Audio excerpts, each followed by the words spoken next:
The first book of Moses, commonly called Genesis. Chapter 1. At the first God made the heaven and the earth. And the earth was waste and without form, and it was dark on the face of the deep, and the Spirit of God was moving on the face of the waters. And God said, "Let there be light," and there was light. And God, looking on the light, saw that it was good, and God made a division between the light and the dark, naming the light day, and the dark night. And there was evening and there was morning, the first day. And God said, "Let there be a solid arch stretching over the waters, parting the waters from the waters." And God made the arch for a division between the waters which were under the arch and those which were over it, and it was so. And God gave the arch the name of heaven. And there was evening and there was morning, the second day. And God said, "Let the waters under the heaven come together in one place, and let the dry land be seen." And it was so. And God gave the dry land the name of earth, and the waters together in their place were named seas. And God saw that it was good. And God said, "Let grass come up on the earth, and plants producing seed, and fruit trees giving fruit, in which is their seed, after their sort." And it was so. And grass came up on the earth, and every plant producing seed of its sort, and every tree producing fruit, in which is its seed, of its sort. And God saw that it was good. And there was evening and there was morning, the third day. And God said, "Let there be lights in the arch of heaven, for a division between the day and the night, and let them be for signs, and for marking the changes of the year, and for days and for years, and let them be for lights in the arch of heaven to give light on the earth." And it was so.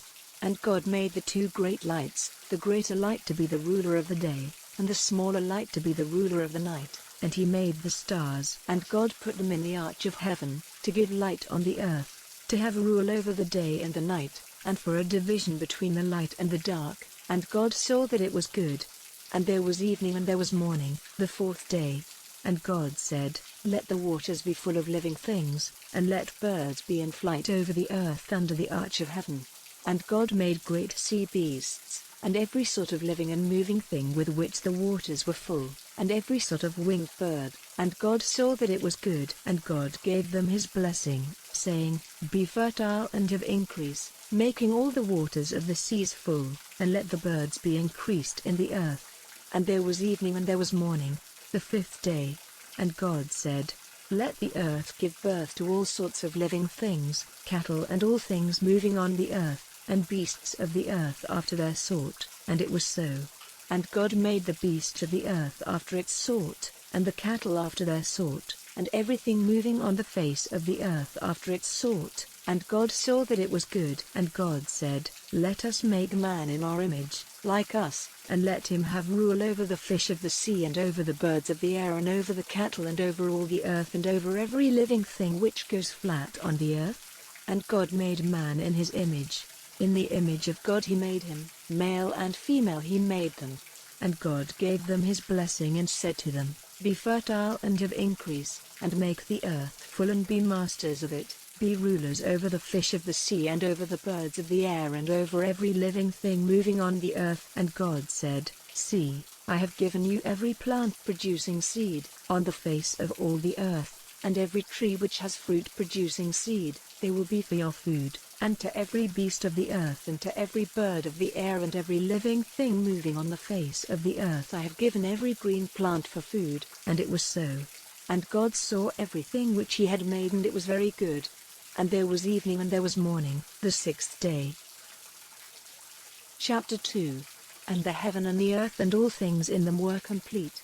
And on the seventh day God came to the end of all his work, and on the seventh day he took his rest from all the work which he had done.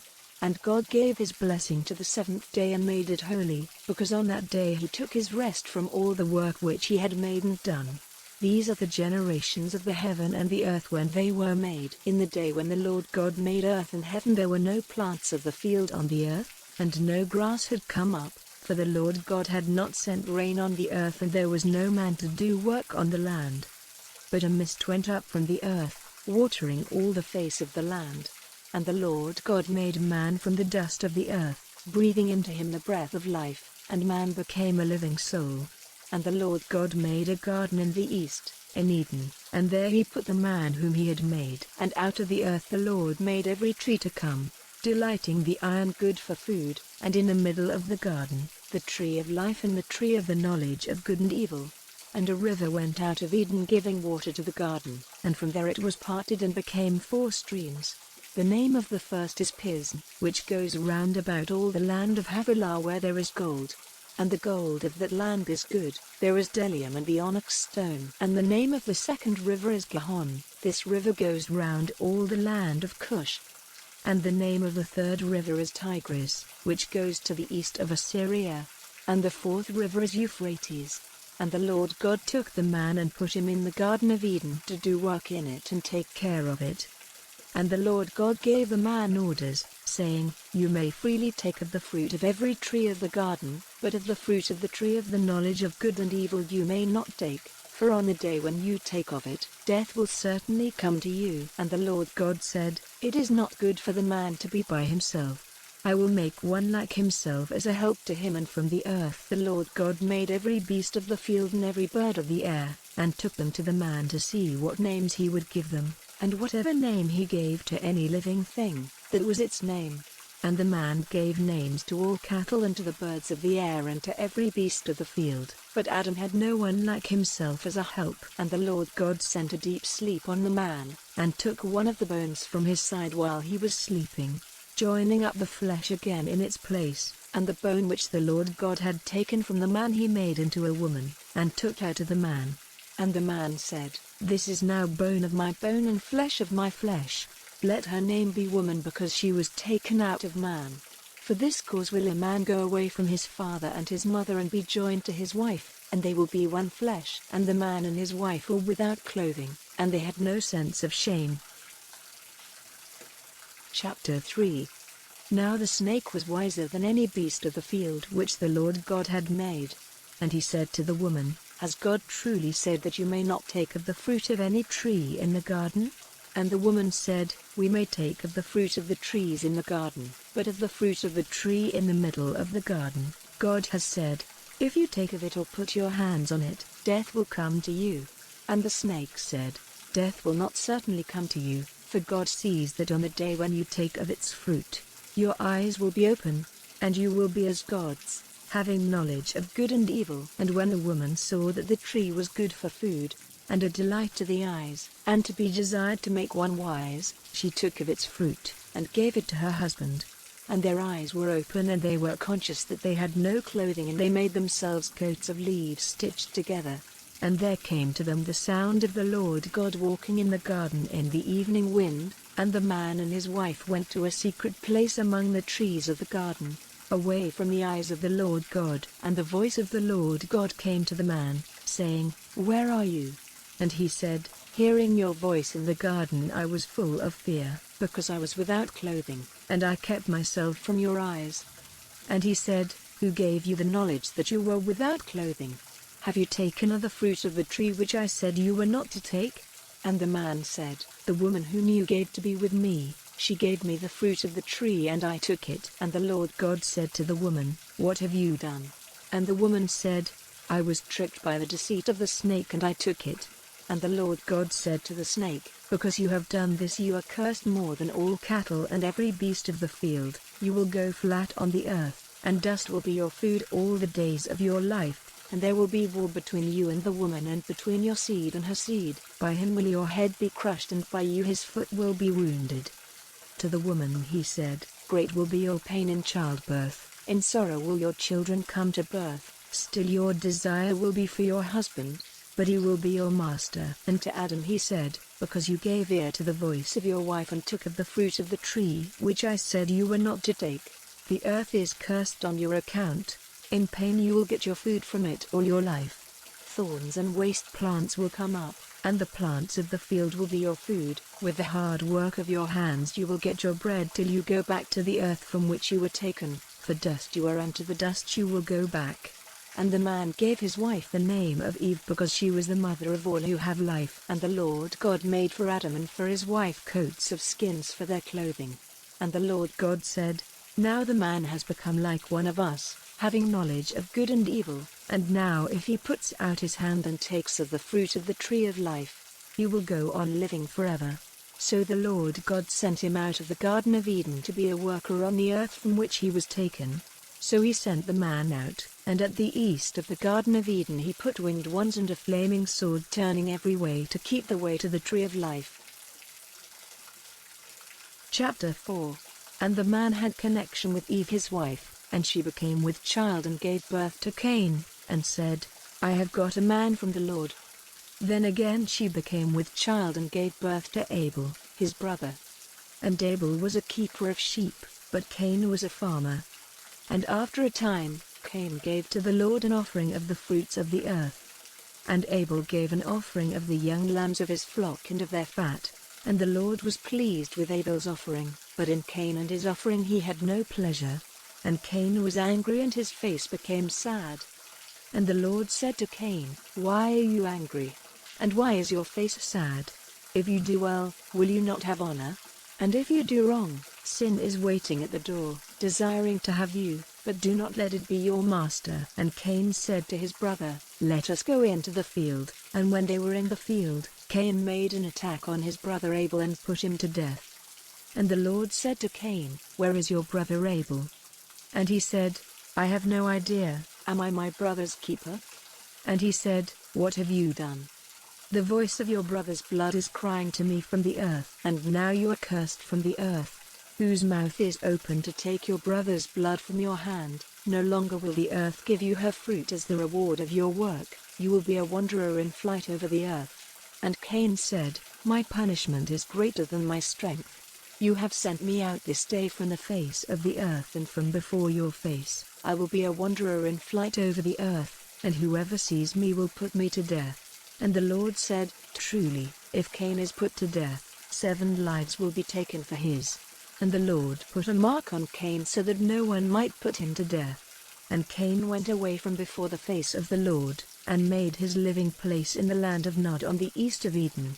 And Cain had connection with his wife, and she became with child and gave birth to Enoch. And he made a town, and gave the town the name of Enoch after his son. And Enoch had a son Irad, and Irad became the father of Meujael, and Meujael became the father of Mathushael, and Mathushael became the father of Lamech.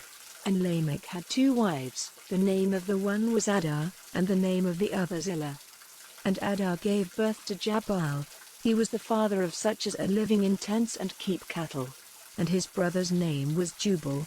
He was the father of all players on instruments of music.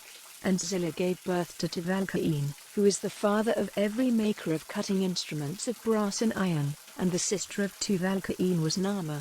And Lamech said to his wives, Adah and Zillah, Give ear to my voice, you wives of Lamech, give attention to my words, for I will put a man to death for a wound, and a young man for a blow. If 7 lives are to be taken as punishment for Cain's death, 77 will be taken for Lamech's. And Adam had connection with his wife again, and she gave birth to a son to whom she gave the name of Seth, for she said, God has given me another seed in place of Abel, whom Cain put to death. And Seth had a son, and he gave him the name of Enosh. At this time men first made use of the name of the Lord in worship. Chapter 5. This is the book of the generations of Adam. In the day when God made man, he made him in the image of God, male and female he made them, naming them man, and giving them his blessing on the day when they were made. Adam had been living for 130 years when he had a son like himself, after his image, and gave him the name of Seth. And after the birth of Seth, Adam went on living for 800 years, and had sons and daughters. And all the years of Adam's life were 930, and he came to his end. And Seth was 105 years old when he became the father of Enosh, and he went on living after the birth of Enosh for 807 years, and had sons and daughters. And all the years of Seth's life were 912, and he came to his end. And Enosh was 90 years old when he became the father of Kenan, and after the birth of Kenan, Enosh went on living for 815 years, and had sons and daughters. And all the years of Enosh were 905, and he came to his end. And Kenan was 70 years old when he became the father of Mahalalel, and after the birth of Mahalalel, Kenan went on living for 840 years, and had sons and daughters, and all the years of Kenan's life were 910, and he came to his end. And Mahalalel was 65 years old when he became the father of Jared, and after the birth of Jared, Mahalalel went on living for 830 years, and had sons and daughters, and all the years of Mahalalel's life were 895, and he came to his end. And Jared was 162 years old when he became the father of Enoch, and Jared went on living after the birth of Enoch for 800 years, and had sons and daughters, and all the years of Jared's life were 962, and he came to his end. And Enoch was 65 years old when he became the father of Methuselah, and after the birth of Methuselah, Enoch went on in God's ways for 300 years, and had sons and daughters, and all the years of Enoch's life were 365, and Enoch went on in God's ways, and he was not seen again, for God took him. And Methuselah was 187 years old when he became the father of Lamech, and after the birth of Lamech, Methuselah went on living for 782 years, and had sons and daughters, and all the years of Methuselah's life were 969, and he came to his end. And Lamech was 182 years old when he had a son, and he gave him the name of Noah, saying, "Truly, you will give us rest from our trouble and the hard work of our hands, because of the earth which was cursed by God." And after the birth of Noah, Lamech went on living for 595 years, and had sons and daughters, and all the years of Lamech's life were 777, and he came to his end. And when Noah was 500 years old, he became the father of Shem, Ham, and Japheth. Chapter 6. And after a time, when men were increasing on the earth, and had daughters, the sons of God saw that the daughters of men were fair, and they took wives for themselves from those who were pleasing to them. And the Lord said, "My spirit will not be in man forever, for he is only flesh, so the days of his life will be 120 years. There were men of great strength and size on the earth in those days, and after that, when the sons of God had connection with the daughters of men, they gave birth to children. These were the great men of old days, the men of great name. And the Lord saw that the sin of man was great on the earth, and that all the thoughts of his heart were evil. And the Lord had sorrow because he had made man on the earth, and grief was in his heart. And the Lord said, I will take away man, whom I have made, from the face of the earth, even man and beast and that which goes on the earth and every bird of the air, for I have sorrow for having made them. But Noah had grace in the eyes of God. These are the generations of Noah. Noah was an upright man and without sin in his generation. He went in the ways of God. And Noah had 3 sons, Shem, Ham, and Japheth. And the earth was evil in God's eyes and full of violent ways. And God, looking on the earth, saw that it was evil, for the way of all flesh had become evil on the earth. And God said to Noah, the end of all flesh has come. The earth is full of their violent doings, and now I will put an end to them with the earth. Make for yourself an ark of gopher wood with rooms in it, and make it safe from the water inside and out. And this is the way you are to make it. It is to be 300 cubits long, 50 cubits wide, and 30 cubits high. You are to put a window in the ark, a cubit from the roof, and a door in the side of it, and you are to make it with the lower and second and third floors. For truly, I will send a great flow of waters over the earth, for the destruction from under the heaven of all flesh in which is the breath of life. Everything on the earth will come to an end. But with you I will make an agreement, and you will come into the ark, you and your sons and your wife and your sons' wives with you. And you will take with you into the ark 2 of every sort of living thing, and keep them safe with you. They will be male and female. 2 of every sort of bird and cattle and of every sort of living thing which goes on the earth will you take with you to keep them from destruction. And make a store of every sort of food for yourself and them. And all these things Noah did, as God said. So he did. Chapter 7. And the Lord said to Noah, take all your family and go into the ark, for you only in this generation have I seen to be upright.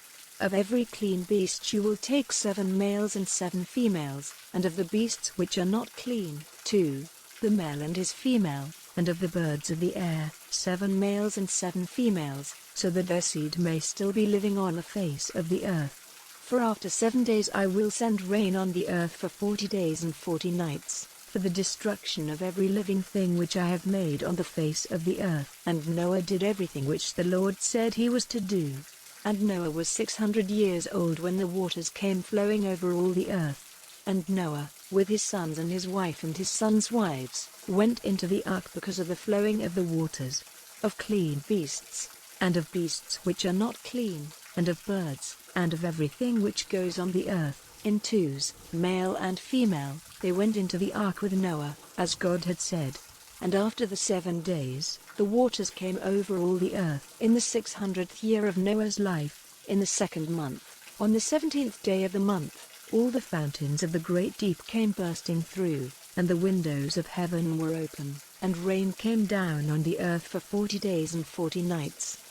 On the same day Noah, with Shem, Ham, and Japheth, his sons, and his wife and his sons' wives, went into the ark, and with them, every sort of beast and cattle, and every sort of thing which goes on the earth, and every sort of bird. They went with Noah into the ark, 2 and 2 of all flesh, in which is the breath of life. Male and female of all flesh went in, as God had said, and the ark was shut by the Lord. And for 40 days the waters were over all the earth, and the waters were increased so that the ark was lifted up high over the earth. And the waters overcame everything and were increased greatly on the earth, and the ark was resting on the face of the waters. And the waters overcame everything on the earth, and all the mountains under heaven were covered. The waters went 15 cubits higher, till all the mountains were covered.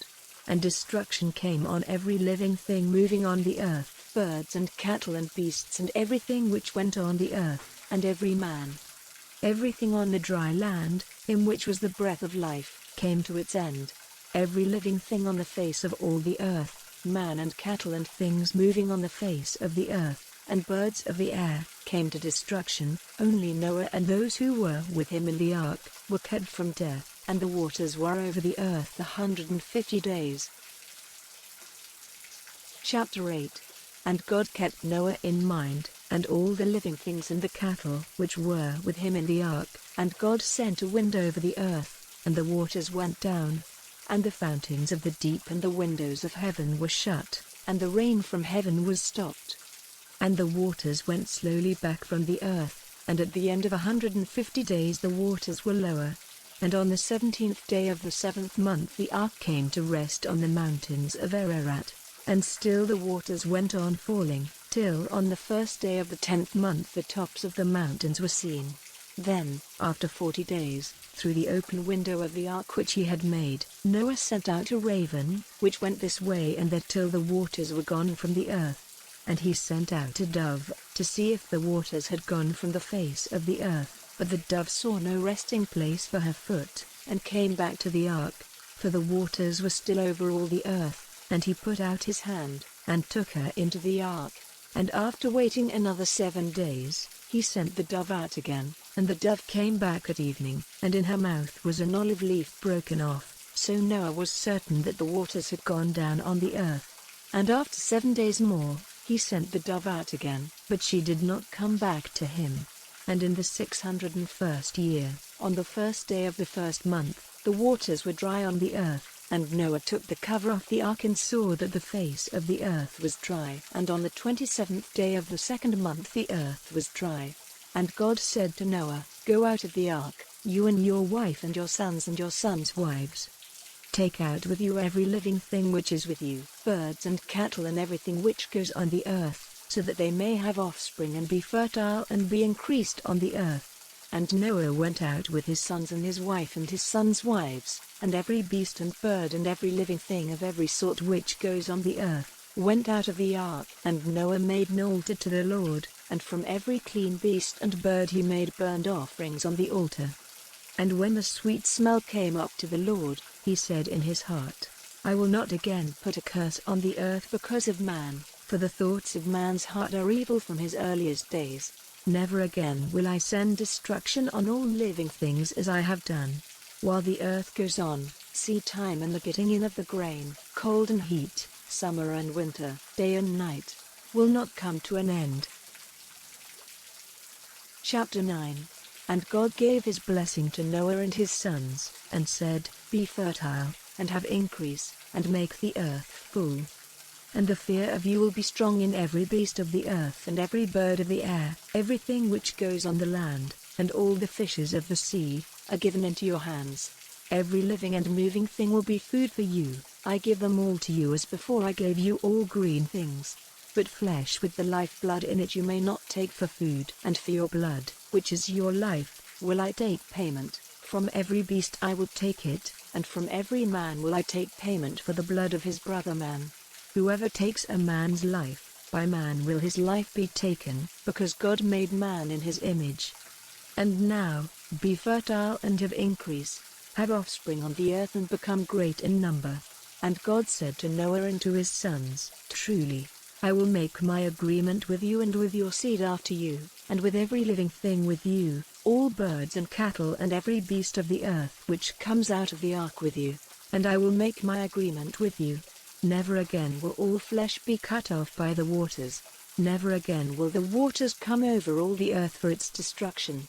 And God said, This is the sign of the agreement which I make between me and you and every living thing with you, for all future generations.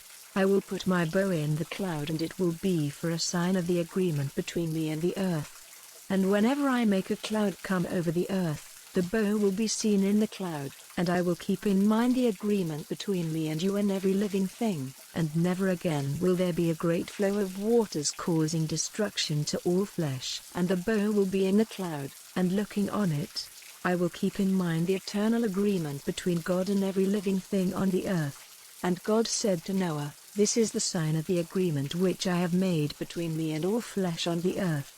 And the sons of Noah who went out of the ark were Shem, Ham, and Japheth, and Ham is the father of Canaan. These three were the sons of Noah, and from them all the earth was peopled. In those days Noah became a farmer, and he made a vine garden. And he took of the wine of it and was overcome by drink, and he was uncovered in his tent. And Ham, the father of Canaan, saw his father unclothed, and gave news of it to his two brothers outside. And Shem and Japheth took a robe, and putting it on their backs went in with their faces turned away, and put it over their father so that they might not see him unclothed. And, awaking from his wine, Noah saw what his youngest son had done to him, and he said, Cursed be Canaan, let him be a servant of servants to his brothers. And he said, Praise to the Lord, the God of Shem, let Canaan be his servant. May God make Japheth great, and let his living place be in the tents of Shem, and let Canaan be his servant. And Noah went on living 350 years after the great flow of waters. All the years of his life were 950, and he came to his end. Chapter 10. Now these are the generations of the sons of Noah, Shem, Ham, and Japheth. These are the sons which they had after the great flow of waters, the sons of Japheth, Gomer and Magog and Madai and Javan and Tubal and Meshech and Tiras. And the sons of Gomer, Ashkenaz and Riphath and Togarmah. And the sons of Javan, Elisha and Tashish, the Kittim and the Dodanim. From these came the nations of the sea lands, with their different families and languages. And the sons of Ham, Cush and Mizraim and Put and Canaan. And the sons of Cush, Seba and Havilah and Sabta and Rama and Sabteca. And the sons of Rama, Sheba and Dedan. And Cush was the father of Nimrod, who was the first of the great men of the earth. He was a very great bowman, so that there is a saying, like Nimrod, a very great bowman. And at the first, his kingdom was Babel and Erech and Akkad and Calneh, in the land of Shinar. From that land he went out into Assyria, building Nineveh with its wide streets and Calah, and Rezin between Nineveh and Calah, which is a very great town. And Mizraim was the father of the Ludim and Anamim and Lehabim and Naphtuhim, and Pathrusim and Casluhim and Caphtorim, from whom came the Philistines. And Canaan was the father of Zidon, who was his oldest son, and Heth, and the Jebusite and the Amorite and the Girgashite, and the Hivite and the Archite and the Sinite, and the Arvadite and the Zmarite and the Hamathite. After that the families of the Canaanites went far and wide in all directions, their country stretching from Zidon to Gaza, in the direction of Gerar, and to Lasha, in the direction of Sodom and Gomorrah and Admah and Zeboim. All these, with their different families, languages, lands, and nations, are the offspring of Ham. And Shem, the older brother of Japheth, the father of the children of Eber, had other sons in addition. These are the sons of Shem, Elam and Ashur and Arpachshad and Lud and Aram. And the sons of Aram, Uz and Hul and Gether and Mash. And Arpachshad became the father of Shelah, and Shelah became the father of Eber. And Eber had 2 sons. The name of the one was Peleg, because in his time the peoples of the earth became separate, and his brother's name was Joktan. And Joktan was the father of Almodad and Sheleph and Hazarmaveth and Jerah and Hadoram and Uzal and Diklah and Obal and Abimael and Sheba and Ophir and Havilah and Jobab. All these were the sons of Joktan. And their country was from Mesha, in the direction of Sephar, the mountain of the east. These, with their families and their languages and their lands and their nations, are the offspring of Shem. These are the families of the sons of Noah, in the order of their generations and their nations. From these came all the nations of the earth after the great flow of waters. Chapter 11. And all the earth had one language and one tongue. And it came about that in their wandering from the east, they came to a stretch of flat country in the land of Shinar, and there they made their living place. And they said one to another, Come, let us make bricks, burning them well. And they had bricks for stone, putting them together with sticky earth. And they said, Come, let us make a town, and a tower whose top will go up as high as heaven, and let us make a great name for ourselves, so that we may not be wanderers over the face of the earth. And the Lord came down to see the town and the tower which the children of men were building. And the Lord said, See, they are all one people and have all one language, and this is only the start of what they may do, and now it will not be possible to keep them from any purpose of theirs. Come, let us go down and take away the sense of their language, so that they will not be able to make themselves clear to one another. So the Lord God sent them away into every part of the earth, and they gave up building their town.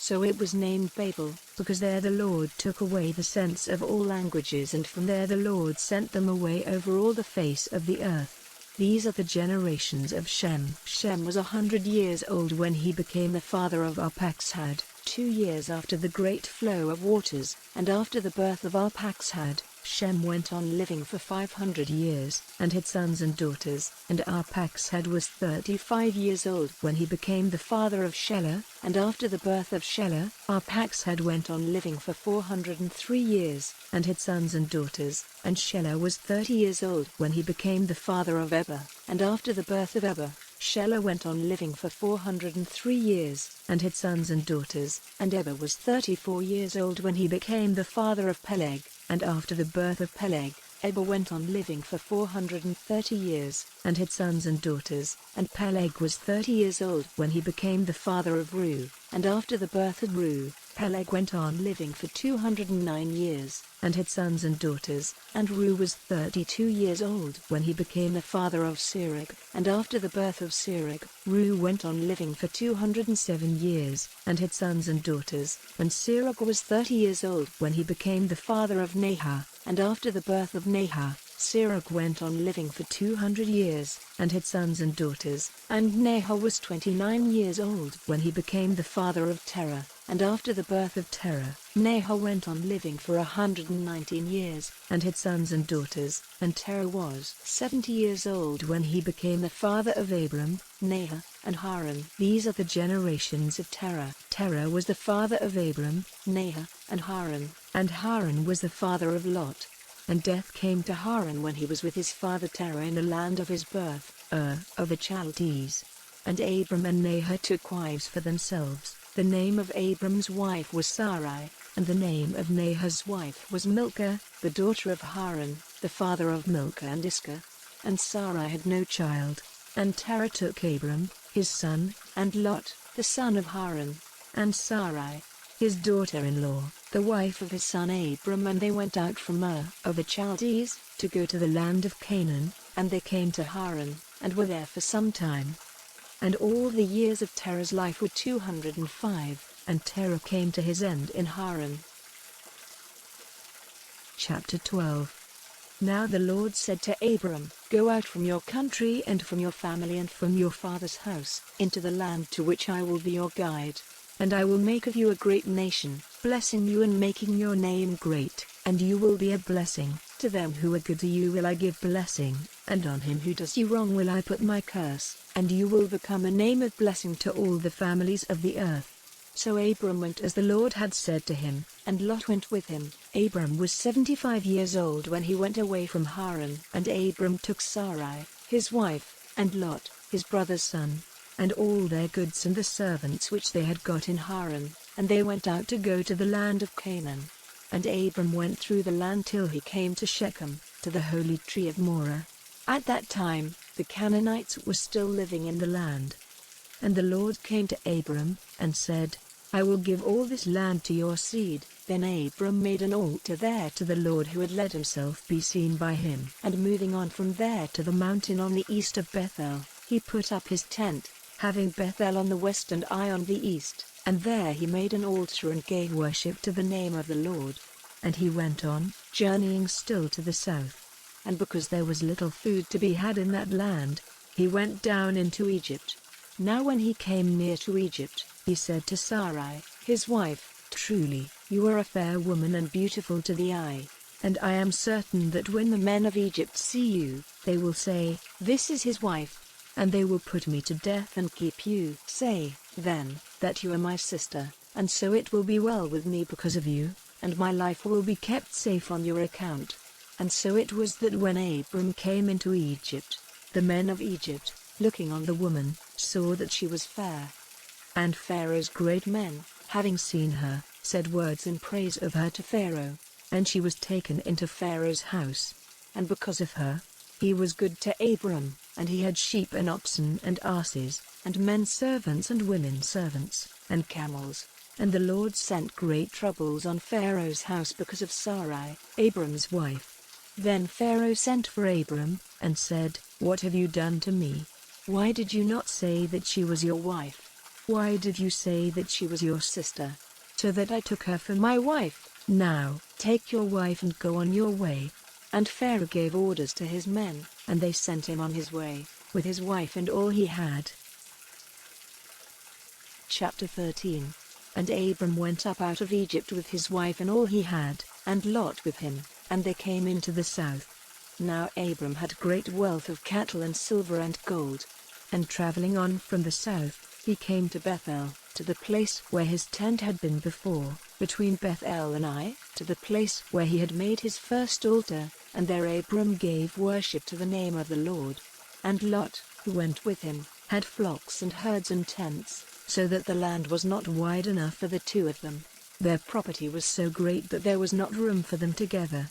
And there was an argument between the keepers of Abram's cattle and the keepers of Lot's cattle. At that time the Canaanites and Perizzites were still living in the land. Then Abram said to Lot, "Let there be no argument between me and you, and between my herdmen and your herdmen, for we are brothers. Is not all the land before you? Then let us go our separate ways. If you go to the left, I will go to the right, or if you take the right, I will go to the left." And Lot, lifting up his eyes and looking in the valley of Jordan, saw that it was well watered everywhere, before the Lord had sent destruction on Sodom and Gomorrah. It was like the garden of the Lord, like the land of Egypt, on the way to Zoar. So Lot took for himself all the valley of Jordan, and went to the east, and they were parted from one another. Abram went on living in the land of Canaan, and Lot went to the lowland towns, moving his tent as far as Sodom. Now the men of Sodom were evil, and great sinners before the Lord. And the Lord had said to Abram, after Lot was parted from him, "From this place where you are take a look to the north and to the south, to the east and to the west, for all the land which you see I will give to you and your seed forever. And I will make your children like the dust of the earth, so that if the dust of the earth may be numbered, then will your children be numbered. Come, go through all the land from one end to the other, for I will give it to you." And Abram, moving his tent, came and made his living place by the holy tree of Mamre, which is in Hebron, and made an altar there to the Lord. Chapter 14. Now in the days of Amraphel, king of Shinar, Arioch, king of Elazar, Kedorlaomer, king of Elam, and Tidal, king of Goyim. They made war with Bera, king of Sodom, and with Bersha, king of Gomorrah, Shinab, king of Admah, and Shemeber, king of Zeboim, and the king of Bela, which is Zoar. All these came together in the valley of Siddim, which is the Salt Sea. For 12 years they were under the rule of Kedorlaomer, but in the 13th year they put off his control. And in the 14th year, Kedorlaomer and the kings who were on his side overcame the Rephaim in Ashtaroth Karnaim, and the Zuzim in Ham, and the Emim in Shaveh Kiriataim, and the Horites in their mountain Seir, driving them as far as El Paran, which is near the wasteland. Then they came back to En Mishpat, which is Kadesh, making waste all the country of the Amalekites and of the Amorites living in Hazazon Tamar. And the king of Sodom with the king of Gomorrah and the king of Admah and the king of Zeboim and the king of Bela, that is Zoar, went out, and put their forces in position in the valley of Siddim, against Kedorlaomer, king of Elam, and Tidal, king of Goyim, and Amraphel, king of Shinar, and Arioch, king of Elazar, 4 kings against the 5. Now the valley of Siddim was full of holes of sticky earth, and the kings of Sodom and Gomorrah were put to flight and came to their end there, but the rest got away to the mountain. And the 4 kings took all the goods and food from Sodom and Gomorrah and went on their way.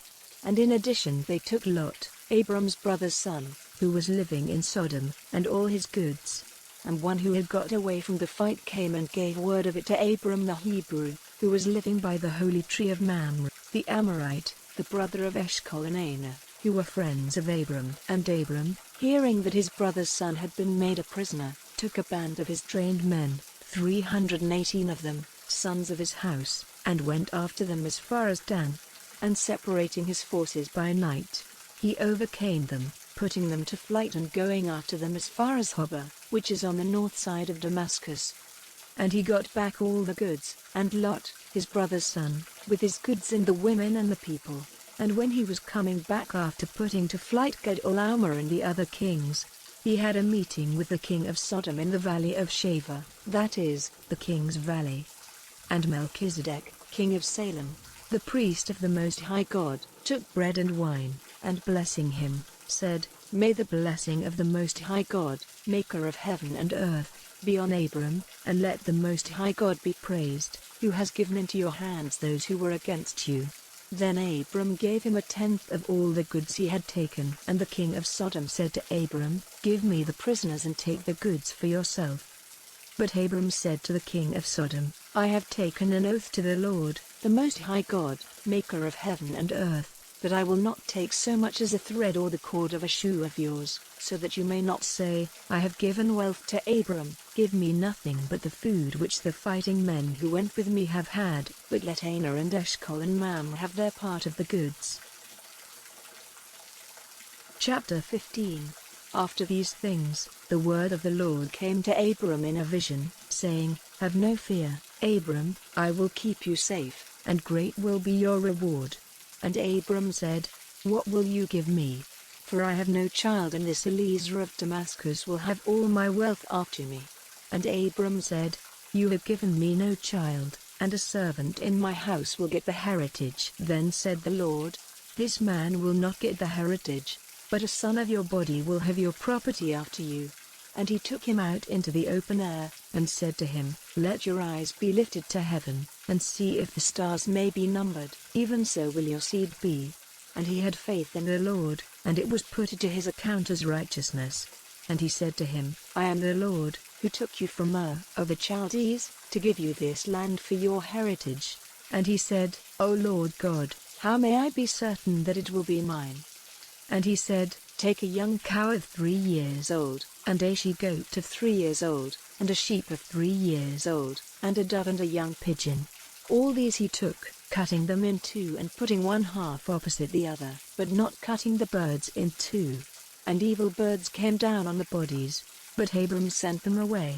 Now when the sun was going down, a deep sleep came on Abram, and a dark cloud of fear. And he said to Abram, Truly, your seed will be living in a land which is not theirs, as servants to a people who will be cruel to them for 400 years. But I will be the judge of that nation whose servants they are, and they will come out from among them with great wealth. As for you, You will go to your fathers in peace. At the end of a long life you will be put in your last resting place. And in the 4th generation they will come back here, for at present the sin of the Amorite is not full." Then when the sun went down and it was dark, he saw a smoking fire and a flaming light which went between the parts of the bodies. In that day the Lord made an agreement with Abram, and said, "To your seed have I given this land from the river of Egypt to the great river, the river Euphrates, the Kenite, the Kenizzite, and the Cadmonite, and the Hittite, and the Perizzite, and the Rephaim, and the Amorite, and the Canaanite, and the Girgashite, and the Jebusite." Chapter 16. Now Sarai, Abram's wife, had given him no children, and she had a servant, a woman of Egypt whose name was Hagar. And Sarai said to Abram, "See, the Lord has not let me have children, go in to my servant, for I may get a family through her." And Abram did as Sarai said. So after Abram had been living for 10 years in the land of Canaan, Sarai took Hagar, her Egyptian servant, and gave her to Abram for his wife. And he went into Hagar and she became with child, and when she saw that she was with child, she no longer had any respect for her master's wife. And Sarai said to Abram, "May my wrong be on you, I gave you my servant for your wife." And when she saw that she was with child, she no longer had any respect for me. May the Lord be judge between you and me. And Abram said, "The woman is in your power, do with her whatever seems good to you." And Sarai was cruel to her, so that she went running away from her. And an angel of the Lord came to her by a fountain of water in the wasteland, by the fountain on the way to Shur. And he said, "Hagar, Sarai's servant, where have you come from and where are you going?" And she said, "I am running away from Sarai, my master's wife." And the angel said to her, "Go back, and put yourself under her authority."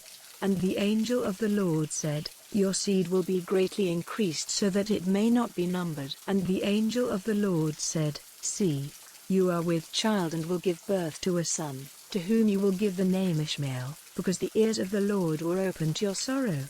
And he will be like a mountain ass among men, his hand will be against every man and every man's hand against him, and he will keep his place against all his brothers." And to the Lord who was talking with her she gave this name, "You are a God who is seen," for she said, "Have I not even here in the wasteland had a vision of God and am still living?" So that fountain was named, Fountain of Life and Vision. It is between Kadesh and Bud. And Hagar gave birth to a child, the son of Abram, to whom Abram gave the name of Ishmael. Abram was 86 years old when Hagar gave birth to Ishmael. Chapter 17. When Abram was 99 years old, the Lord came to him, and said, "I am God, ruler of all.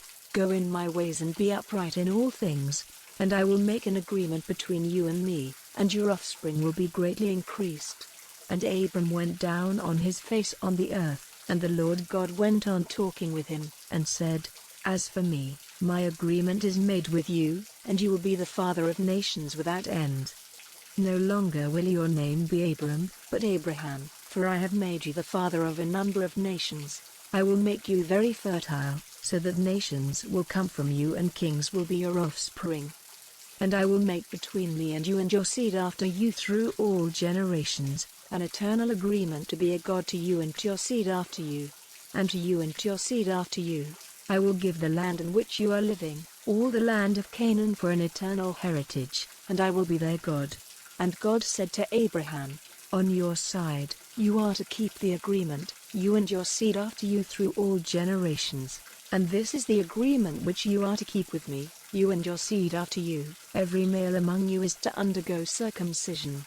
In the flesh of your private parts you are to undergo it, as a mark of the agreement between me and you.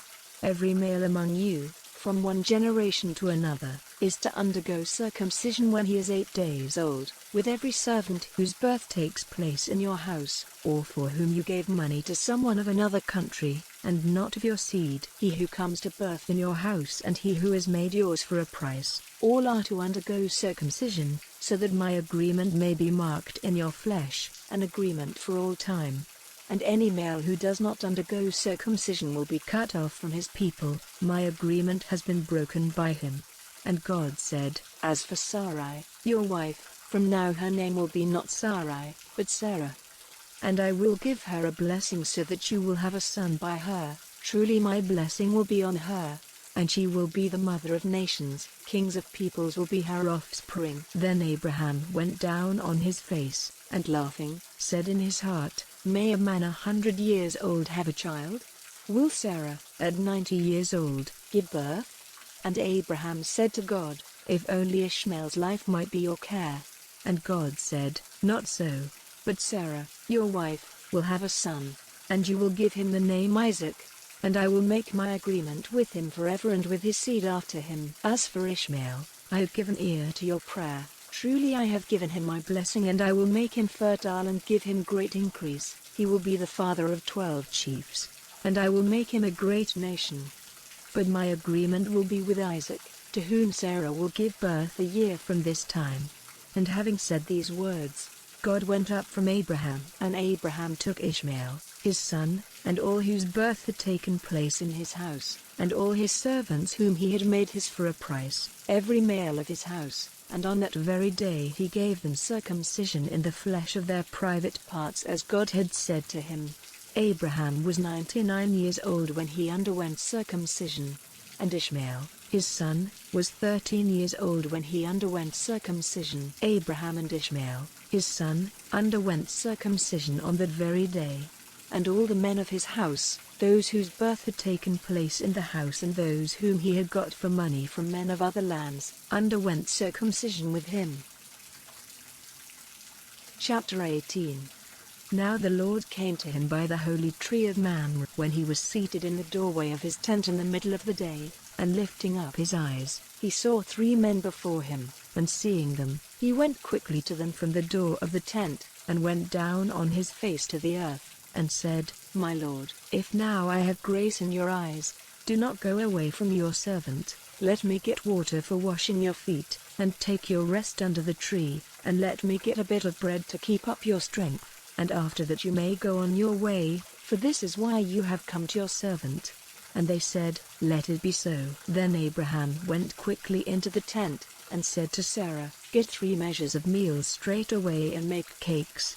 And running to the herd, he took a young ox, soft and fat, and gave it to the servant, and he quickly made it ready. And he took butter and milk and the young ox which he had made ready and put it before them, waiting by them under the tree while they took food. And they said to him, Where is Sarah your wife? And he said, She is in the tent. And he said, I will certainly come back to you in the spring, and Sarah your wife will have a son. And his words came to the ears of Sarah who was at the back of the tent door. Now Abraham and Sarah were very old, and Sarah was past the time for giving birth.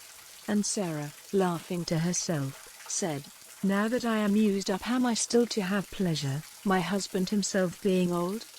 And the Lord said, Why was Sarah laughing and saying, Is it possible for me, being old, to give birth to a child? Is there any wonder which the Lord is not able to do?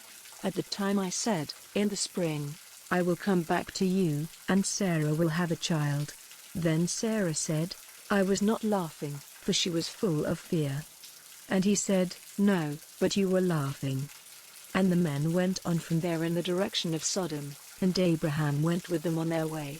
And the Lord said, Am I to keep back from Abraham the knowledge of what I do, seeing that Abraham will certainly become a great and strong nation, and his name will be used by all the nations of the earth as a blessing?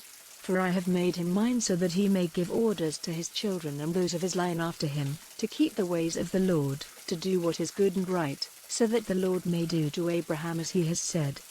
And the Lord said, Because the outcry against Sodom and Gomorrah is very great, and their sin is very evil, I will go down now, and see if their acts are as bad as they seem from the outcry which has come to me, and if they are not, I will see. And the men, turning from that place, went on to Sodom, but Abraham was still waiting before the Lord. And Abraham came near, and said, Will you let destruction come on the upright with the sinners?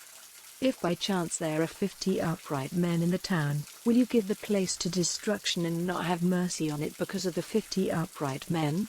Let such a thing be far from you, to put the upright to death with the sinner. Will not the judge of all the earth do right? And the Lord said, If there are 50 upright men in the town, I will have mercy on it because of them." And Abraham answering said, "Truly, I who am only dust, have undertaken to put my thoughts before the Lord. If by chance there are 5 less than 50 upright men, will you give up all the town to destruction because of these 5? And he said, "I will not give it to destruction if there are 45. And again he said to him, "By chance there may be 40 there." And he said, "I will not do it if there are 40. And he said, "Let not the Lord be angry with me if I say, what if there are 30 there?" And he said, "I will not do it if there are 30. And he said, "See now, I have undertaken to put my thoughts before the Lord, what if there are 20 there?" And he said, "I will have mercy because of the 20. And he said, "Oh, let not the Lord be angry, and I will say only one word more, by chance there may be 10 there." And he said, "I will have mercy because of the 10. And the Lord went on his way when his talk with Abraham was ended, and Abraham went back to his place. Chapter 19. And at nightfall the 2 angels came to Sodom, and Lot was seated at the way into the town. And when he saw them he got up and came before them, falling down on his face to the earth. And he said, "My masters, come now into your servant's house and take your rest there for the night, and let your feet be washed, and early in the morning you may go on your way." And they said, "Not so, but we will take our night's rest in the street." But he made his request more strongly, so they went with them into his house, and he got food ready for them, and made unleavened bread, of which they took. But before they had gone to bed, the men of the town, all the men of Sodom, came round the house, young and old, from every part of the town, and crying out to Lot, they said, "Where are the men who came to your house this night? Send them out to us, so that we may take our pleasure with them." And Lot went out to them in the doorway, shutting the door after him. And he said, "My brothers, do not this evil. See now, I have 2 unmarried daughters. I will send them out to you so that you may do to them whatever seems good to you. Only do nothing to these men, for this is why they have come under the shade of my roof." And they said, "Give way there. This one man," they said, "came here from a strange country, and will he now be our judge? Now we will do worse to you than to them." And pushing violently against Lot, they came near to get the door broken in. But the men put out their hands and took Lot into the house to them, shutting the door again. But the men who were outside the door they made blind, all of them, small and great, so that they were tired out with looking for the door.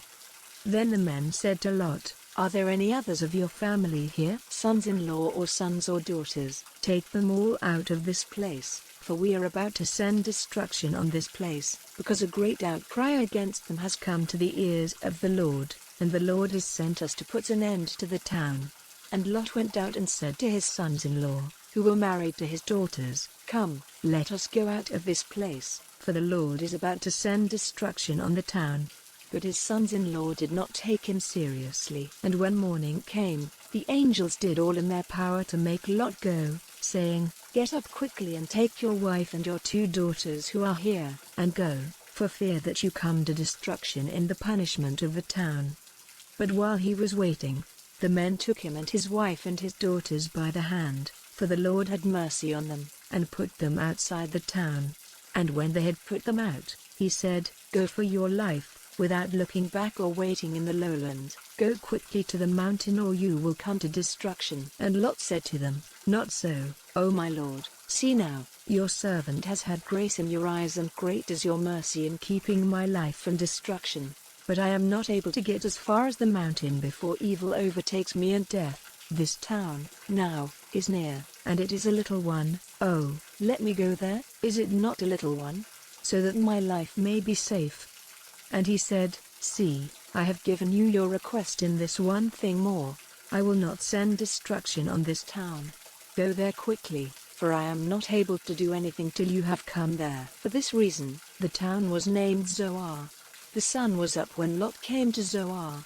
Then the Lord sent fire and flaming smoke raining down from heaven on Sodom and Gomorrah.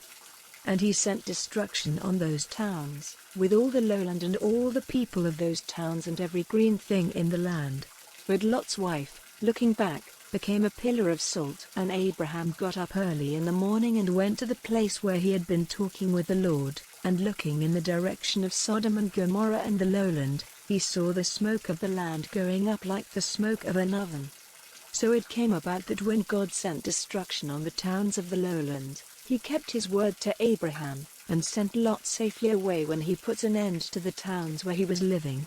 Then Lot went up out of Zoar to the mountain, and was living there with his 2 daughters, for fear kept him from living in Zoar, and he and his daughters made their living place in a hole in the rock. And the older daughter said to her sister, "Our father is old, and there is no man to be a husband to us in the natural way. Come, let us give our father much wine, and we will go into his bed, so that we may have offspring by our father." And that night they made their father take much wine, and the older daughter went into his bed, and he had no knowledge of her when she went in or when she went away. And on the day after, the older daughter said to the younger, "Last night I was with my father, let us make him take much wine this night again, and do you go to him, so that we may have offspring by our father."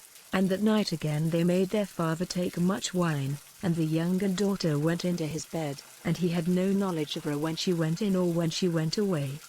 And so the 2 daughters of Lot were with child by their father.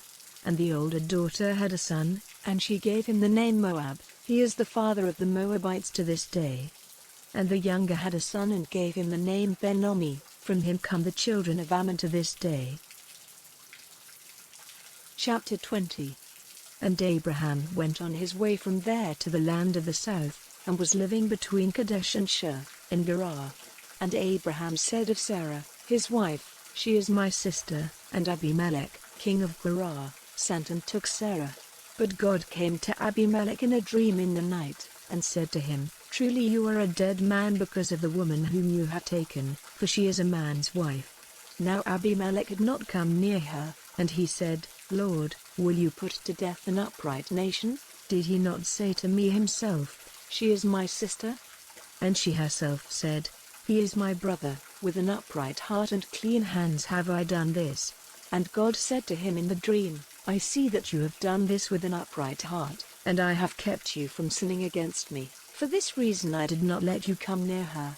So now, give the man back his wife, for he is a prophet, and let him say a prayer for you, so your life may be safe. But if you do not give her back, be certain that death will come to you and all your house." So Abimelech got up early in the morning and sent for all his servants and gave them word of these things, and they were full of fear. Then Abimelech sent for Abraham, and said, "What have you done to us? What wrong have I done you that you have put on me and on my kingdom so great a sin? You have done to me things which are not to be done." And Abimelech said to Abraham, "Why did you do this thing?" And Abraham said, "Because it seemed to me that there was no fear of God in this place, and that they might put me to death because of my wife. And, in fact, she is my sister, the daughter of my father, but not the daughter of my mother, and she became my wife. And when God sent me wandering from my father's house, I said to her, 'Let this be the sign of your love for me. Wherever we go, say of me, he is my brother.'" Then Abimelech gave to Abraham sheep and oxen and men servants and women servants, and gave him back his wife Sarah. And Abimelech said, "See, all my land is before you, take whatever place seems good to you." And he said to Sarah, "See, I have given to your brother 1,000 bits of silver so that your wrong may be put right, now your honor is clear in the eyes of all." Then Abraham made prayer to God, and God made Abimelech well again, and his wife and his women servants, so that they had children. For the Lord had kept all the women of the house of Abimelech from having children, because of Sarah, Abraham's wife. Chapter 21. And the Lord came to Sarah as he had said and did to her as he had undertaken. And Sarah became with child, and gave Abraham a son when he was old, at the time named by God. And Abraham gave to his son, to whom Sarah had given birth, the name Isaac. And when his son Isaac was 8 days old, Abraham made him undergo circumcision, as God had said to him. Now Abraham was 100 years old when the birth of Isaac took place. And Sarah said, "God has given me cause for laughing, and everyone who has news of it will be laughing with me." And she said, who would have said to Abraham that Sarah would have a child at her breast? For see, I have given him a son now when he is old. And when the child was old enough to be taken from the breast, Abraham made a great feast. And Sarah saw the son of Hagar the Egyptian playing with Isaac. So she said to Abraham, Send away that woman and her son, for the son of that woman is not to have a part in the heritage with my son Isaac. And this was a great grief to Abraham because of his son. But God said, Let it not be a grief to you because of the boy and Hagar his mother. Give ear to whatever Sarah says to you, because it is from Isaac that your seed will take its name. And I will make a nation of the son of your servant woman, because he is your seed. And early in the morning Abraham got up, and gave Hagar some bread and a water skin, and put the boy on her back, and sent her away, and she went, wandering in the wasteland of Beersheba. And when all the water in the skin was used up, she put the child down under a tree. And she went some distance away, about an arrow flight, and seating herself on the earth, she gave way to bitter weeping, saying, Let me not see the death of my child. And the boy's cry came to the ears of God, and the angel of God said to Hagar from heaven, Hagar, why are you weeping? Have no fear, for the child's cry has come to the ears of God. Come, take your child in your arms, for I will make of him a great nation. Then God made her eyes open, and she saw a water spring. And she got water in the skin and gave the boy a drink. And God was with the boy, and he became tall and strong. And he became a bowman, living in the wasteland. And while he was in the wasteland of Paran, his mother got him a wife from the land of Egypt. Now at that time, Abimelech and Phicol, the captain of his army, said to Abraham, I see that God is with you in all you do. Now, then, give me your oath, in the name of God, that you will not be false to me or to my sons after me, but that as I have been good to you, so you will be to me and to this land where you have been living. And Abraham said, I will give you my oath. But Abraham made a protest to Abimelech because of a waterhole which Abimelech's servants had taken by force. But Abimelech said, I have no idea who has done this thing. You never gave me word of it, and I had no knowledge of it till this day. And Abraham took sheep and oxen and gave them to Abimelech, and the two of them made an agreement together. And Abraham put 7 young lambs of the flock on one side by themselves. Then Abimelech said, What are these 7 lambs which you have put on one side? And he said, Take these 7 lambs from me as a witness that I have made this water hole. So he gave that place the name Beersheba, because there the two of them had given their oaths. So they made an agreement at Beersheba, and Abimelech and Phicol, the captain of his army, went back to the land of the Philistines. And Abraham, after planting a holy tree in Beersheba, gave worship to the name of the Lord, the eternal God. And Abraham went on living in the land of the Philistines as in a strange country. Chapter 22. Now after these things, God put Abraham to the test, and said to him, Abraham, and he said, Here am I. And he said to him, Take your son, your dearly loved only son Isaac, and go to the land of Moriah and give him as a burnt offering on one of the mountains of which I will give you knowledge. And Abraham got up early in the morning, and made ready his ass, and took with him 2 of his young men and Isaac, his son, and after the wood for the burnt offering had been cut, he went on his way to the place of which God had given him word. And on the 3rd day, Abraham, lifting up his eyes, saw the place a long way off. Then he said to his young men, Keep here with the ass, and I and the boy will go on and give worship and come back again to you. And Abraham put the wood for the burnt offering on his son's back, and he himself took the fire and the knife in his hand, and the two of them went on together. Then Isaac said to Abraham, My father, and he said, Here am I, my son. And he said, We have wood and fire here, but where is the lamb for the burnt offering? And Abraham said, God himself will give the lamb for the burnt offering. So they went on together. And they came to the place of which God had given him knowledge, and there Abraham made the altar and put the wood in place on it. And having made tight the bands round Isaac his son, he put him on the wood on the altar. And stretching out his hand, Abraham took the knife to put his son to death. But the voice of the angel of the Lord came from heaven, saying, Abraham, Abraham. And he said, Here am I. And he said, Let not your hand be stretched out against the boy to do anything to him, for now I am certain that the fear of God is in your heart, because you have not kept back your son, your only son, from me. And lifting up his eyes, Abraham saw a sheep fixed by its horns in the brushwood, and Abraham took the sheep and made a burnt offering of it in place of his son. And Abraham gave that place the name Yahweh-Yireh, as it is said to this day, In the mountain the Lord is seen. And the voice of the angel of the Lord came to Abraham a second time from heaven, saying, I have taken an oath by my name, says the Lord, because you have done this and have not kept back from me your dearly loved only son, that I will certainly give you my blessing, and your seed will be increased like the stars of heaven and the sand by the seaside. Your seed will take the land of those who are against them, and your seed will be a blessing to all the nations of the earth, because you have done what I gave you orders to do. Then Abraham went back to his young men, and they went together to Beersheba, the place where Abraham was living. After these things, Abraham had news that Milcah, the wife of his brother Nahor, had given birth to children, Uz the oldest, and Buz his brother, and Kemuel, the father of Aram, and Chest and Hazo and Pildash and Jidlaph and Bethuel. Bethuel was the father of Rebekah. These 8 were the children of Milcah and Nahor, Abraham's brother. And his servant Reumah gave birth to Tebah and Gaam and Tahash and Maacah. Chapter 23. Now the years of Sarah's life were 127. And Sarah's death took place in Kiriath Arba, that is, Hebron, in the land of Canaan, and Abraham went into his house, weeping and sorrowing for Sarah. And Abraham came from his dead and said to the children of Heth, I am living among you as one from a strange country. Give me some land here as my property, so that I may put my dead to rest. And in answer the children of Heth said to Abraham, My lord, truly you are a great chief among us. Take the best of our resting places for your dead. Not one of us will keep back from you a place where you may put your dead to rest. And Abraham got up and gave honor to the children of Heth, the people of that land.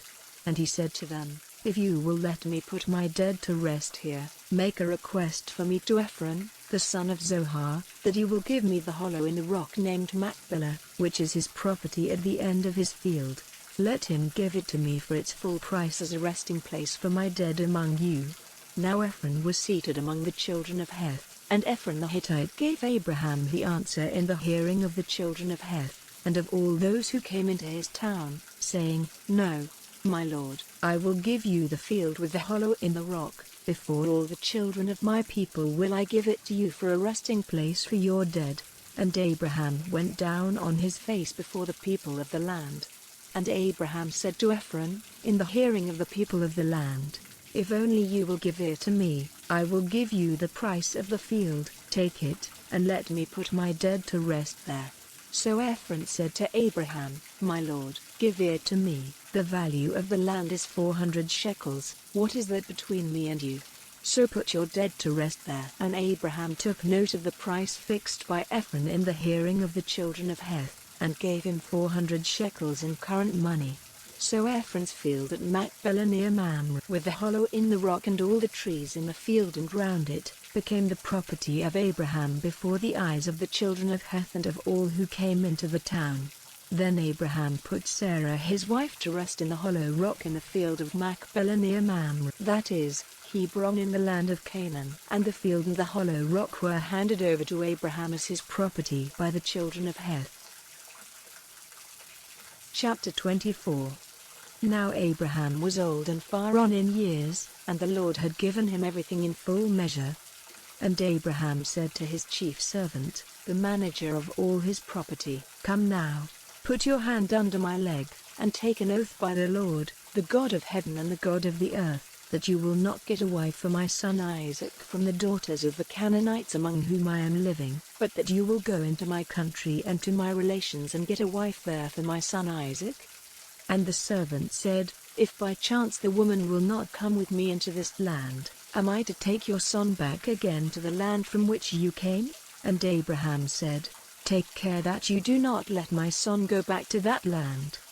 The Lord God of heaven, who took me from my father's house and from the land of my birth, and made an oath to me, saying, to your seed I will give this land. He will send his angel before you and give you a wife for my son in that land. And if the woman will not come with you, then you are free from this oath, only do not take my son back there. And the servant put his hand under Abraham's leg, and gave him his oath about this thing. And the servant took 10 of his master's camels, and all sorts of good things of his master's, and went to Mesopotamia, to the town of Nahor. And he made the camels take their rest outside the town by the water spring in the evening, at the time when the women came to get water. And he said, O Lord, the God of my master Abraham, let me do well in what I have undertaken this day, and give your mercy to my master Abraham. See, I am waiting here by the water spring, and the daughters of the town are coming out to get water. Now, may the girl to whom I say, let down your vessel and give me a drink, and who says in answer, here is a drink for you and let me give water to your camels, may she be the one marked out by you for your servant Isaac, so may I be certain that you have been good to my master Abraham. And even before his words were ended, Rebekah, the daughter of Bethuel, the son of Milcah, who was the wife of Nahor, Abraham's brother, came out with her water vessel on her arm. She was a very beautiful girl, a virgin, who had never been touched by a man, and she went down to the spring to get water in her vessel. And the servant came running to her and said, give me a little water from your vessel. And she said, take a drink, my lord, and quickly letting down her vessel onto her hand, she gave him a drink. And having done so, she said, I will get water for your camels till they have had enough. And after putting the water from her vessel into the animals' drinking place, she went quickly back to the spring and got water for all the camels. And the man, looking at her, said nothing, waiting to see if the Lord had given his journey a good outcome. And when the camels had had enough, the man took a gold nose ring, half a shekel in weight, and 2 ornaments for her arms of 10 shekels weight of gold, and said to her, whose daughter are you? Is there room in your father's house for us? And she said to him, I am the daughter of Bethuel, the son of Milcah, Nahor's wife. And she said, we have a great store of dry grass and cattle food, and there is room for you. And with bent head the man gave worship to the Lord, and said, praise be to the Lord, the God of my master Abraham, who has given a sign that he is good and true to my master, by guiding me straight to the house of my master's family. So the girl went running and took the news of these things to her mother's house. Now Rebekah had a brother named Laban, and he came out quickly to the man at the water spring. And when he saw the nose ring and the ornaments on his sister's hands, and when she gave him word of what the man had said to her, then he went out to the man who was waiting with the camels by the water spring. And he said to him, come in, you on whom is the blessing of the Lord, why are you waiting outside? For I have made the house ready for you, and a place for the camels. Then the man came into the house, and Laban took their cords off the camels and gave them dry grass and food, and he gave to him and the men who were with him water for washing their feet. And meat was put before him, but he said, I will not take food till I have made my business clear to you. And they said, do so. And he said, I am Abraham's servant. The Lord has given my master every blessing, and he has become great. He has given him flocks and herds and silver and gold, and men servants and women servants and camels and asses. And when Sarah, my master's wife, was old, she gave birth to a son, to whom he has given all he has. And my master made me take an oath, saying, do not get a wife for my son from the daughters of the Canaanites among whom I am living, but go to my father's house and to my relations for a wife for my son. And I said to my master, what if the woman will not come with me? And he said, the Lord, whom I have ever kept before me, will send his angel with you, who will make it possible for you to get a wife for my son from my relations and my father's house, and you will be free from your oath to me when you come to my people, and if they will not give her to you, you will be free from your oath. And I came today to the water spring, and I said, O Lord, the God of my master Abraham, if it is your purpose to give a good outcome to my journey, let it come about that, while I am waiting here by the water spring, if a girl comes to get water and I say to her, give me a little water from your vessel, and she says, take a drink, and I will get water for your camels. Let her be the woman marked out by the Lord for my master's son." And even while I was saying this to myself, Rebekah came out with her vessel on her arm, and she went down to the spring to get water, and I said to her, "Give me a drink." And straightway she took down her vessel from her arm, and said, "Take a drink, and I will get water for your camels." And questioning her, I said, "Whose daughter are you?" And she said, "The daughter of Bethuel, the son of Nahor, and Milcah his wife." Then I put the ring on her nose and the ornaments on her hands. And with bent head I gave worship and praise to the Lord, the God of my master Abraham, by whom I had been guided in the right way, to get the daughter of my master's brother for his son. And now, say if you will do what is good and right for my master or not, in order that it may be clear to me what I have to do." Then Laban and Bethuel said in answer, "This is the Lord's doing. It is not for us to say yes or no to you. See, here is Rebekah, take her and go, and let her be your master's son's wife, as the Lord has said." And at these words, Abraham's servant went down on his face and gave praise to the Lord. Then he took jewels of silver and jewels of gold and fair robes and gave them to Rebekah. And he gave things of value to her mother and her brother. Then he and the men who were with him had food and drink, and took their rest there that night. And in the morning he got up, and said, "Let me now go back to my master." But her brother and her mother said, "Let the girl be with us a week or 10 days, and then she may go." And he said, "Do not keep me. The Lord has given a good outcome to my journey. Let me now go back to my master." And they said, "We will send for the girl, and let her make the decision." And they sent for Rebekah and said to her, "Are you ready to go with this man?" And she said, "I am ready." So they sent their sister Rebekah and her servant with Abraham's servant and his men. And they gave Rebekah their blessing, saying, "O sister, may you be the mother of thousands and 10,000s, and may your seed overcome all those who make war against them." So Rebekah and her servant women went with the man, seated on the camels, and so the servant took Rebekah and went on his way. Now Isaac had come through the wasteland to Beer-lahai, for he was living in the south. And when the evening was near, he went wandering out into the fields, and lifting up his eyes he saw camels coming. And when Rebekah, looking up, saw Isaac, she got down from her camel, and said to the servant, "Who is that man coming to us through the field?" And the servant said, "It is my master." Then she took her veil, covering her face with it. Then the servant gave Isaac the story of all he had done. And Isaac took Rebekah into his tent and she became his wife, and in his love for her, Isaac was comforted after his father's death. Chapter 25. And Abraham took another wife named Keturah. She became the mother of Zimran and Jokshan and Medan and Midian and Ishbak and Shua. And Jokshan became the father of Sheba and Dedan. And from Dedan came the Huram and Letashim and Lumim. And from Midian came Ephah and Ephah and Hanok and Abida and Eldah. All these were the offspring of Keturah. Now Abraham gave all his property to Isaac, but to the sons of his other women he gave offerings, and sent them away, while he was still living, into the east country. Now the years of Abraham's life were 175. And Abraham came to his death, an old man, full of years, and he was put to rest with his people. And Isaac and Ishmael, his sons, put him to rest in the hollow rock of Machpelah, in the field of Ephron, the son of Zohar the Hittite, near Mamre, the same field which Abraham got from the children of Heth. There Abraham was put to rest with Sarah, his wife. Now after the death of Abraham, the blessing of God was with Isaac, his son.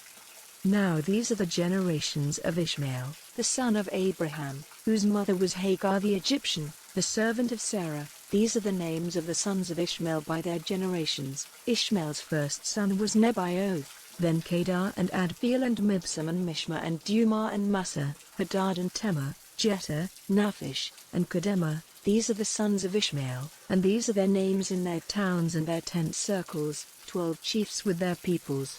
And the years of Ishmael's life were 137, and he came to his end, and was put to rest with his people. And their country was from Havilah to Shur, which is east of Egypt. They took their place to the east of all their brothers. Now these are the generations of Abraham's son Isaac. Isaac was 40 years old when he took Rebekah, the daughter of Bethuel the Aramean of Paddan Aram, and the sister of Laban the Aramean, to be his wife. Isaac made prayer to the Lord for his wife because she had no children, and the Lord gave ear to his prayer, and Rebekah became with child, and the children were fighting together inside her, and she said, "If it is to be so, why am I like this?" So she went to put her question to the Lord. And the Lord said to her, "Two nations are in your body, and two peoples will come to birth from you, the one will be stronger than the other, and the older will be the servant of the younger." And when the time came for her to give birth, there were two children in her body, and the first came out red from head to foot like a robe of hair, and they gave him the name of Esau. And after him, his brother came out, gripping Esau's foot, and he was named Jacob. Isaac was 60 years old when she gave birth to them. And the boys came to full growth, and Esau became a man of the open country, an expert bowman, but Jacob was a quiet man, living in tents. Now Isaac's love was for Esau, because Esau's meat was greatly to his taste, but Rebekah had more love for Jacob. And one day Jacob was cooking some soup when Esau came in from the fields in great need of food, and Esau said to Jacob, "Give me a full meal of that red soup, for I am overcome with need for food." For this reason he was named Edom. And Jacob said, "First of all give me your birthright." And Esau said, "Truly, I am at the point of death. What profit is the birthright to me?" And Jacob said, "First of all give me your oath."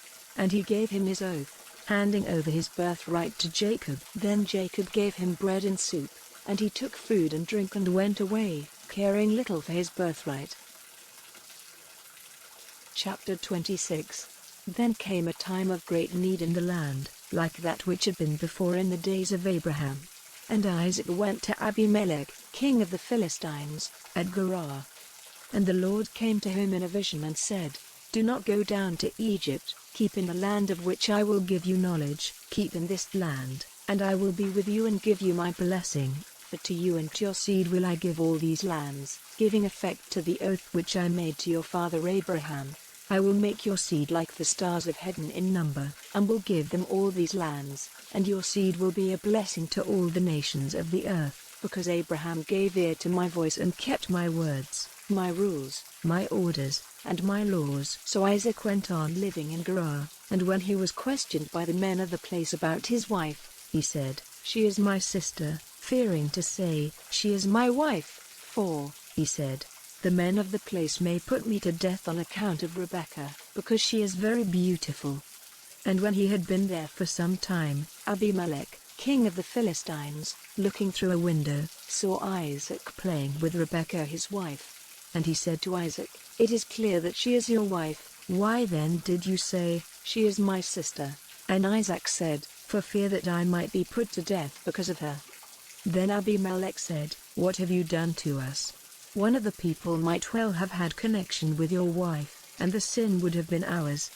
And Abimelech gave orders to his people that anyone touching Isaac or his wife was to be put to death.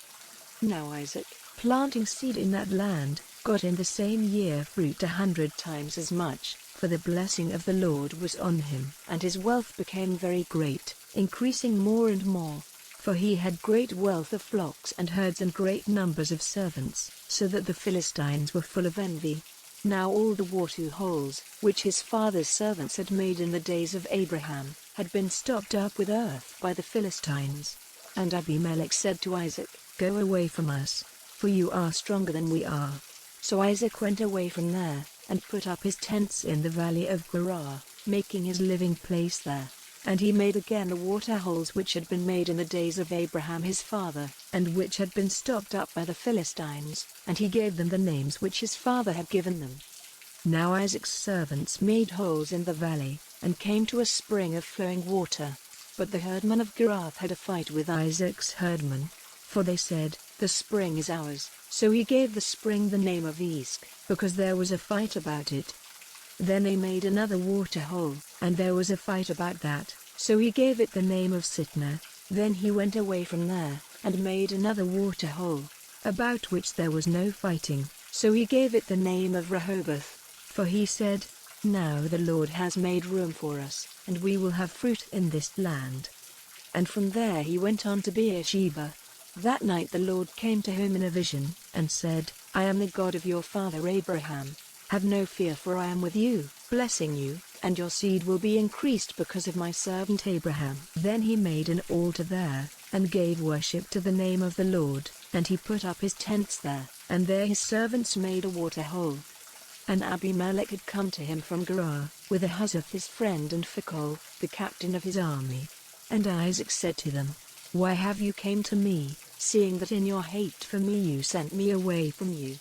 And they said, "We saw clearly that the Lord was with you." So we said, "Let there be an oath between us and you, and let us make an agreement with you, that you will do us no damage, even as we put no hand on you, and did you nothing but good, and sent you away in peace, and now the blessing of the Lord is on you." Then he made a feast for them, and they all had food and drink.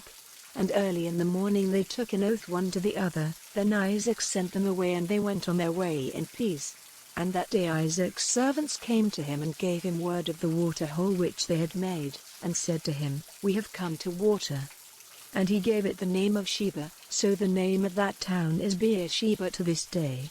And when Esau was 40 years old, he took as his wives Judith, the daughter of Beeri the Hittite, and Basemath, the daughter of Elon the Hittite, and Isaac and Rebekah had grief of mind because of them. Chapter 27.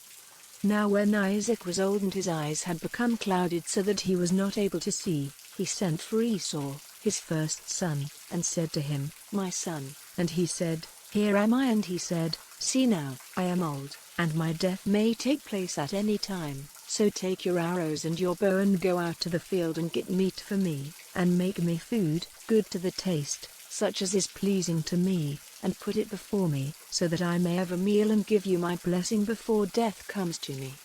Now Isaac's words to his son were said in Rebekah's hearing. Then Esau went out to get the meat. And Rebekah said to Jacob, her son, "Your father said to your brother Esau in my hearing, 'Go and get some roast meat and make me a good meal, so that I may be full, and give you my blessing before the Lord before my death.' Now, my son, do what I say. Go to the flock and get me 2 fat young goats, and I will make of them a meal to your father's taste, and you will take it to him, so that he may have a good meal and give you his blessing before his death."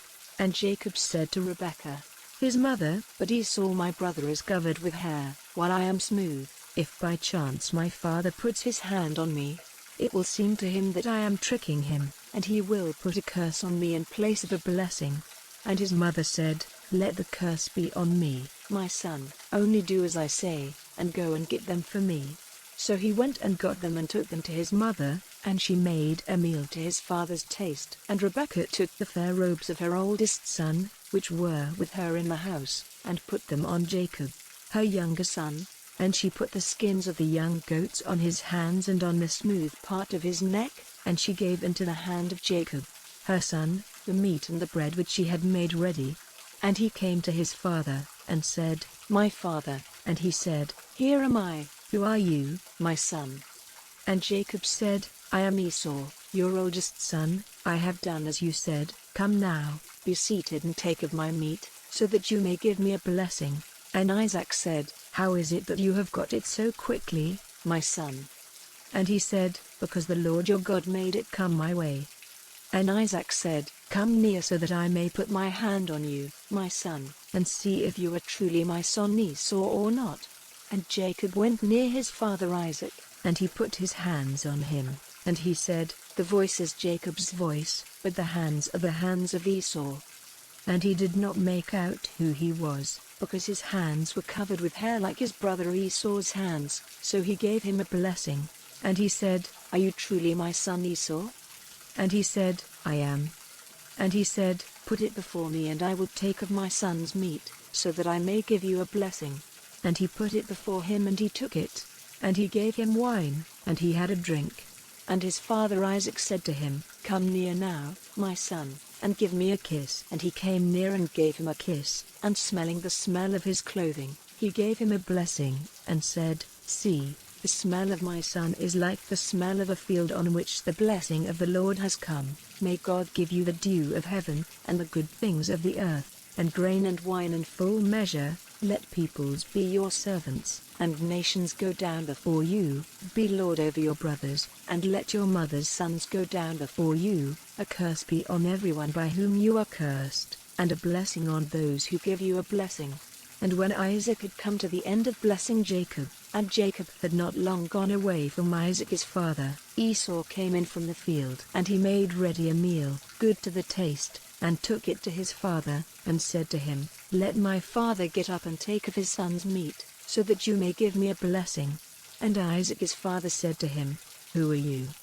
And he said, I am your oldest son, Esau. And in great fear Isaac said, Who then is he who got meat and put it before me, and I took it all before you came, and gave him a blessing, and as it will be. And hearing the words of his father, Esau gave a great and bitter cry, and said to his father, Give a blessing to me, even to me, O my father. And he said, Your brother came with deceit, and took away your blessing. And he said, Is it because he is named Jacob that he has twice taken my place? For he took away my birthright, and now he has taken away my blessing. And he said, Have you not kept a blessing for me? And Isaac answering said, But I have made him your master, and have given him all his brothers for servants. I have made him strong with grain and wine. What then am I to do for you, my son? And Esau said to his father, Is that the only blessing you have, my father? Give a blessing to me, even me. And Esau was overcome with weeping. Then Isaac his father made answer and said to him, Far from the fertile places of the earth, and far from the dew of heaven on high will your living place be. By your sword will you get your living, and you will be your brother's servant. But when your power is increased, his yoke will be broken from off your neck.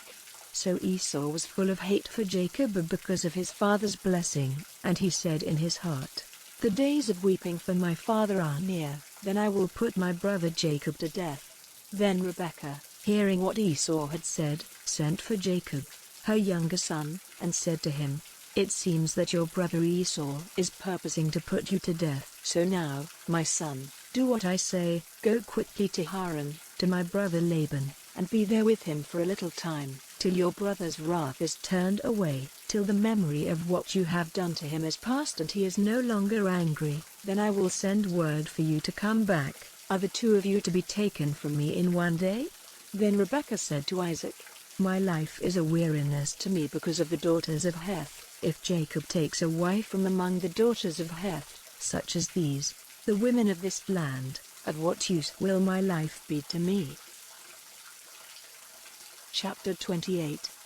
Then Isaac sent for Jacob, and blessing him, said, Do not take a wife from among the women of Canaan, but go to Paddan Aram, to the house of Bethuel, your mother's father, and there get yourself a wife from the daughters of Laban, your mother's brother. And may God, the ruler of all, give you his blessing, giving you fruit and increase, so that you may become an army of peoples. And may God give you the blessing of Abraham, to you and to your seed, so that the land of your wanderings, which God gave to Abraham, may be your heritage. So Isaac sent Jacob away, and he went to Paddan Aram, to Laban, son of Bethuel the Aramean, the brother of Rebekah, the mother of Jacob and Esau.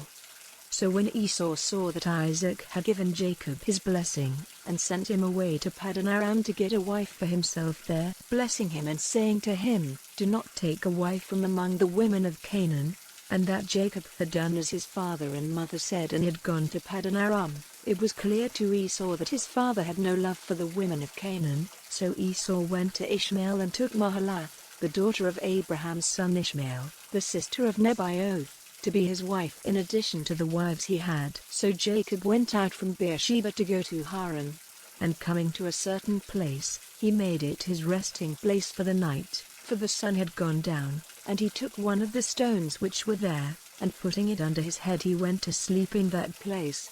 And he had a dream, and in his dream he saw steps stretching from earth to heaven, and the angels of God were going up and down on them. And he saw the Lord by his side, saying, I am the Lord, the God of Abraham your father, and the God of Isaac. I will give to you and your seed this land on which you are sleeping. Your seed will be like the dust of the earth, covering all the land to the west and to the east, to the north and to the south. You and your seed will be a name of blessing to all the families of the earth. And truly, I will be with you, and will keep you wherever you go, guiding you back again to this land, and I will not give you up till I have done what I have said to you." And Jacob, awaking from his sleep, said, "Truly, the Lord is in this place, and I was not conscious of it." And fear came on him, and he said, "This is a holy place, this is nothing less than the house of God in the doorway of heaven." And early in the morning Jacob took the stone which had been under his head, and put it up as a pillar and put oil on it. And he gave that place the name of Bethel, but before that time the town was named Luz. Then Jacob took an oath, and said, "If God will be with me, and keep me safe on my journey, and give me food and clothing to put on, so that I come again to my father's house in peace, then I will take the Lord to be my God, and this stone which I have put up for a pillar will be God's house, and of all you give me, I will give a 10th part to you." Chapter 29. Then Jacob went on his journey till he came to the land of the children of the east. And there he saw a water hole in a field, and by the side of it 3 flocks of sheep. For there they got water for the sheep, and on the mouth of the water hole there was a great stone. And all the flocks would come together there, and when the stone had been rolled away, they would give the sheep water, and put the stone back again in its place on the mouth of the water hole. Then Jacob said to the herdmen, "My brothers, where do you come from?" And they said, "From Haran." And he said to them, "Have you any knowledge of Laban, the son of Nahor?" And they said, "We have." And he said to them, "Is he well?" And they said, "He is well, and here is Rachel his daughter coming with the sheep." Then Jacob said, "The sun is still higher and it is not time to get the cattle together. Get water for the sheep and go and give them their food." And they said, "We are not able to do so till all the flocks have come together and the stone has been rolled away from the mouth of the water hole. Then we will get water for the sheep." While he was still talking with them, Rachel came with her father's sheep, for she took care of them. Then when Jacob saw Rachel, the daughter of Laban, his mother's brother, coming with Laban's sheep, he came near, and rolling the stone away from the mouth of the hole, he got water for Laban's flock. And weeping for joy, Jacob gave Rachel a kiss. And Rachel, hearing from Jacob that he was her father's relation and that he was the son of Rebekah, went running to give her father news of it. And Laban, hearing news of Jacob, his sister's son, came running, and took Jacob in his arms, and kissing him, made him come into his house. And Jacob gave him news of everything. And Laban said to him, "Truly, you are my bone and my flesh." And he kept Jacob with him for the space of a month. Then Laban said to Jacob, "Because you are my brother, are you to be my servant for nothing? Say now, what is your payment to be?" Now Laban had 2 daughters, the name of the older was Leah, and the name of the younger was Rachel. And Leah's eyes were clouded, but Rachel was fair in face and form. And Jacob was in love with Rachel, and he said, "I will be your servant 7 years for Rachel, your younger daughter." And Laban said, "It is better for you to have her than another man. Go on living here with me." And Jacob did 7 years' work for Rachel, and because of his love for her it seemed to him only a very little time. Then Jacob said to Laban, "Give me my wife so that I may have her, for the days are ended." And Laban got together all the men of the place and gave a feast. And in the evening he took Leah, his daughter, and gave her to him, and he went in to her. And Laban gave Zilpah, his servant girl, to Leah, to be her waiting woman. And in the morning Jacob saw that it was Leah, and he said to Laban, "What have you done to me? Was I not working for you so that I might have Rachel? Why have you been false to me?" And Laban said, "In our country we do not let the younger daughter be married before the older. Let the week of the bride feast come to its end, and then we will give you the other in addition, if you will be my servant for another 7 years." And Jacob did so, and when the week was ended, Laban gave him his daughter Rachel for his wife. And Laban gave Rachel his servant girl Bilhah to be her waiting woman.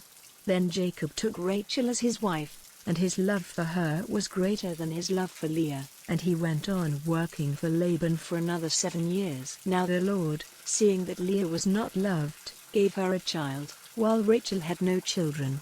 And Leah was with child, and gave birth to a son to whom she gave the name Reuben, for she said, "The Lord has seen my sorrow. Now my husband will have love for me." Then she became with child again, and gave birth to a son, and said, "Because it has come to the Lord's ears that I am not loved, he has given me this son in addition," and she gave him the name Simeon. And she was with child again, and gave birth to a son, and said, "Now at last my husband will be united to me, because I have given him 3 sons." So he was named Levi. And she was with child again, and gave birth to a son, and she said, "This time I will give praise to the Lord." So he was named Judah. After this she had no more children for a time. Chapter 30. Now Rachel, because she had no children, was full of envy of her sister, and she said to Jacob, "If you do not give me children, I will not go on living." But Jacob was angry with Rachel, and said, "Am I in the place of God, who has kept your body from having fruit?" Then she said, "Here is my servant Bilhah. Go into her, so that she may have a child on my knees, and I may have a family by her." So she gave him her servant Bilhah as a wife, and Jacob went into her. And Bilhah became with child, and gave birth to a son. Then Rachel said, "God has been my judge, and has given ear to my voice, and has given me a son." So he was named Dan. And again Bilhah, Rachel's servant, was with child, and gave birth to a second son. And Rachel said, "I have had a great fight with my sister, and I have overcome her," and she gave the child the name Naphtali.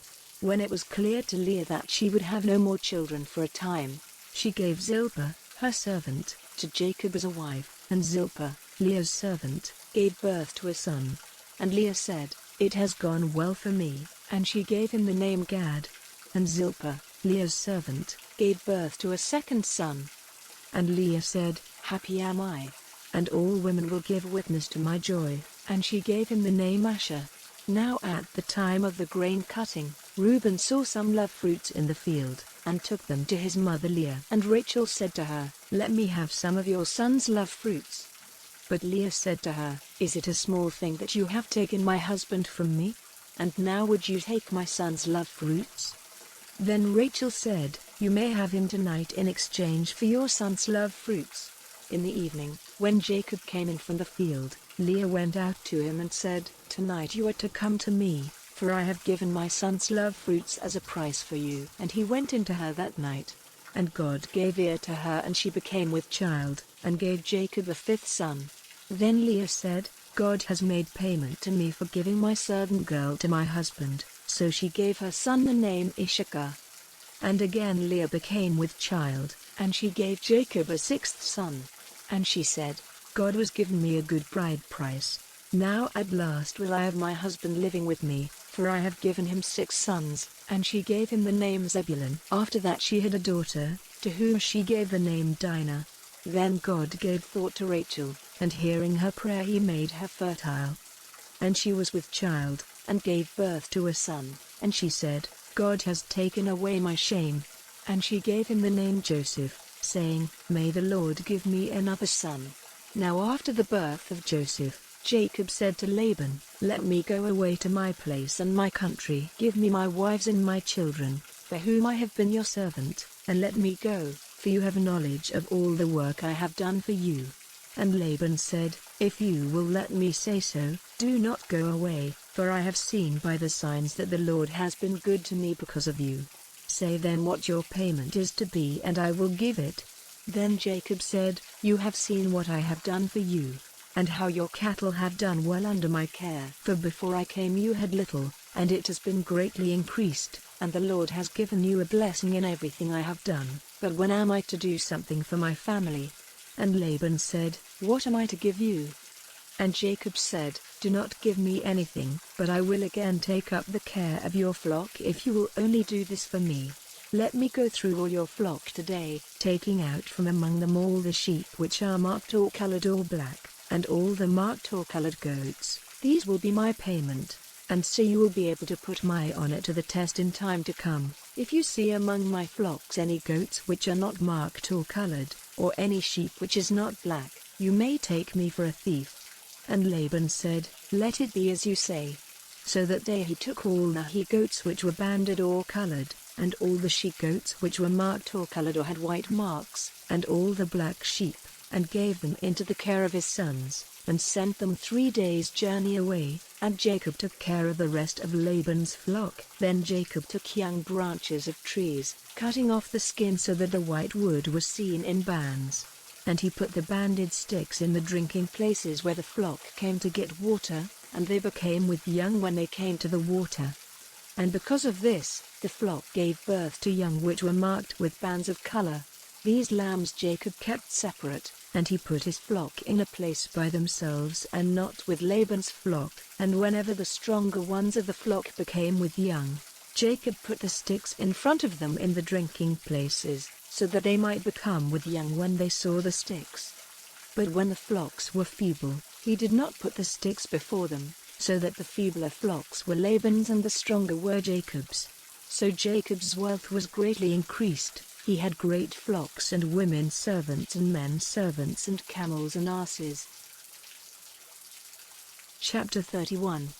Now it came to the ears of Jacob that Laban's sons were saying, "Jacob has taken away all our father's property, and in this way he has got all this wealth." And Jacob saw that Laban's feeling for him was no longer what it had been before. Then the Lord said to Jacob, "Go back to the land of your fathers, and to your relations, and I will be with you."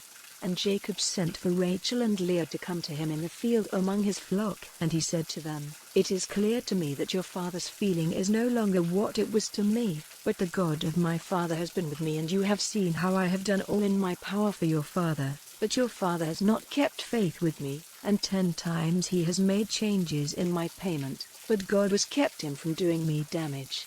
If he said, 'All those in the flock which have marks are to be yours,' then all the flock gave birth to marked young, and if he said, 'All the banded ones are to be yours,' then all the flock had banded young. So God has taken away your father's cattle and has given them to me.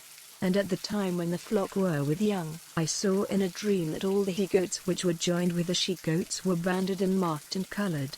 And in my dream the angel of the Lord said to me, 'Jacob,' and I said, 'Here am I.' And he said, 'See how all the he-goats are banded and marked and colored, for I have seen what Laban has done to you.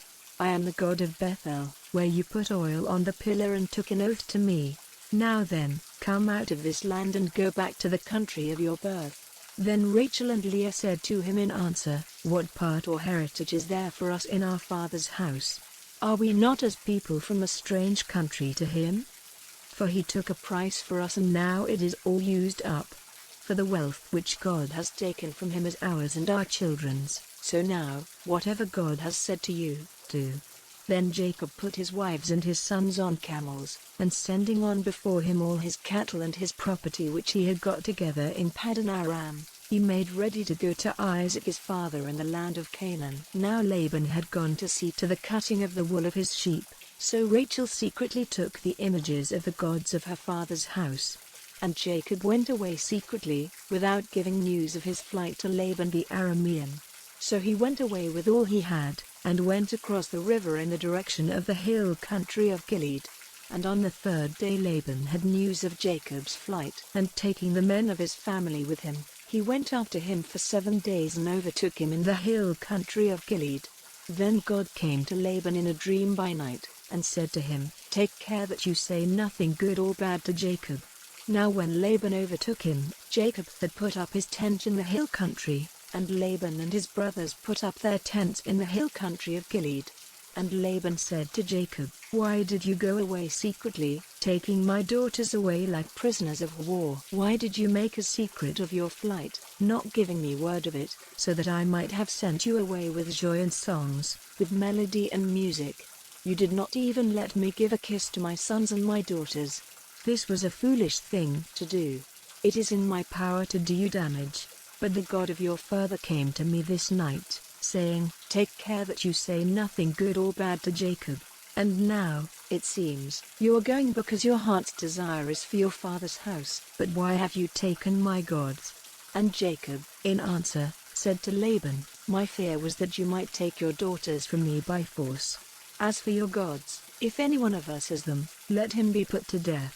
Make search before us all for what is yours, and take it." For Jacob had no knowledge that Rachel had taken them. So Laban went into Jacob's tent and into Leah's tent, and into the tents of the 2 servant women, but they were not there.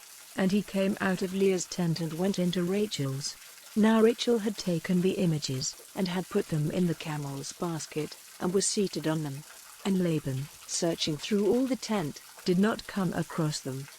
And she said to her father, "Let not my lord be angry because I do not get up before you, for I am in the common condition of women." And with all his searching, he did not come across the images. Then Jacob was angry with Laban, and said, "What crime or sin have I done that you have come after me with such passion? Now that you have made search through all my goods, what have you seen which is yours? Make it clear now before my people and your people, so that they may be judges between us. These 20 years I have been with you, your sheep and your goats have had young without loss. Not one of your goats have I taken for food. Anything which was wounded by beasts I did not take to you, but myself made up for the loss of it. You made me responsible for whatever was taken by thieves, by day or by night. This was my condition, wasted by heat in the day and by the bitter cold at night, and sleep went from my eyes. These 20 years I have been in your house. I was your servant for 14 years because of your daughters, and for 6 years I kept your flock, and 10 times was my payment changed. If the God of my father, the God of Abraham and the fear of Isaac, had not been with me, you would have sent me away with nothing in my hands. But God has seen my troubles and the work of my hands, and this night he kept you back." Then Laban, answering, said, "These women are my daughters and these children my children, the flocks and all you see are mine. What now may I do for my daughters and for their children? Come, let us make an agreement, you and I, and let it be for a witness between us." Then Jacob took a stone and put it up as a pillar. And Jacob said to his people, "Get stones together." And they did so, and they had a meal there by the stones. And the name Laban gave it was Gegusahadutha, but Jacob gave it the name of Galeed. And Laban said, "These stones are a witness between you and me today." For this reason its name was Galeed, and Mitzpah. For he said, "May the Lord keep watch on us when we are unable to see one another's doings. If you are cruel to my daughters, or if you take other wives in addition to my daughters, then though no man is there to see, God will be the witness between us." And Laban said, "See these stones and this pillar which I have put between you and me, they will be witness that I will not go over these stones to you, and you will not go over these stones or this pillar to me, for any evil purpose. May the God of Abraham and the God of Nahor, the God of the father, be our judge." Then Jacob took an oath by the fear of his father Isaac. And Jacob made an offering on the mountain, and gave orders to his people to take food, so they had a meal and took their rest that night on the mountain. And early in the morning Laban, after kissing and blessing his daughters, went on his way back to his country. Chapter 32. And on his way Jacob came face to face with the angels of God. And when he saw them he said, "This is the army of God," so he gave that place the name of Mahanaim. Now Jacob sent servants before him to Esau, his brother, in the land of Seir, the country of Edom, and he gave them orders to say these words to Esau, "Your servant Jacob says, till now I have been living with Laban, and I have oxen and asses and flocks and men servants and women servants, and I have sent to give my lord news of these things so that I may have grace in his eyes."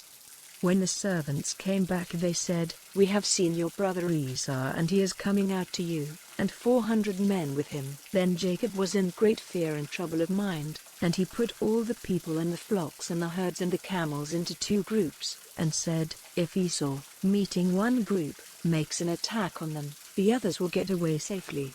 Then Jacob said, "O God of my father Abraham, the God of my father Isaac, the Lord who said to me, 'Go back to your country and your family and I will be good to you,' I am less than nothing in comparison with all your mercies and your faith to me your servant, for with only my stick in my hand I went across Jordan, and now I have become 2 armies. Be my savior from the hand of Esau." my brother, for my fear is that he will make an attack on me, putting to death mother and child.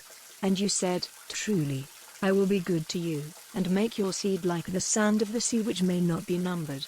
Then he put up his tent there for the night, and from among his goods he took, as an offering for his brother Esau, 200 she-goats and 20 he-goats, 200 females and 20 males from the sheep, 30 camels with their young ones, 40 cows, 10 oxen, 20 asses, and 10 young asses. These he gave to his servants, every herd by itself. And he said to his servants, Go on before me, and let there be a space between one herd and another.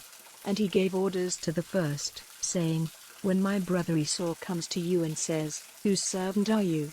And where are you going? And whose are these herds? Then say to him, These are your servant Jacob's, they are an offering for my lord, for Esau, and he himself is coming after us. And he gave the same orders to the second and the third and to all those who were with the herds, saying, This is what you are to say to Esau when you see him.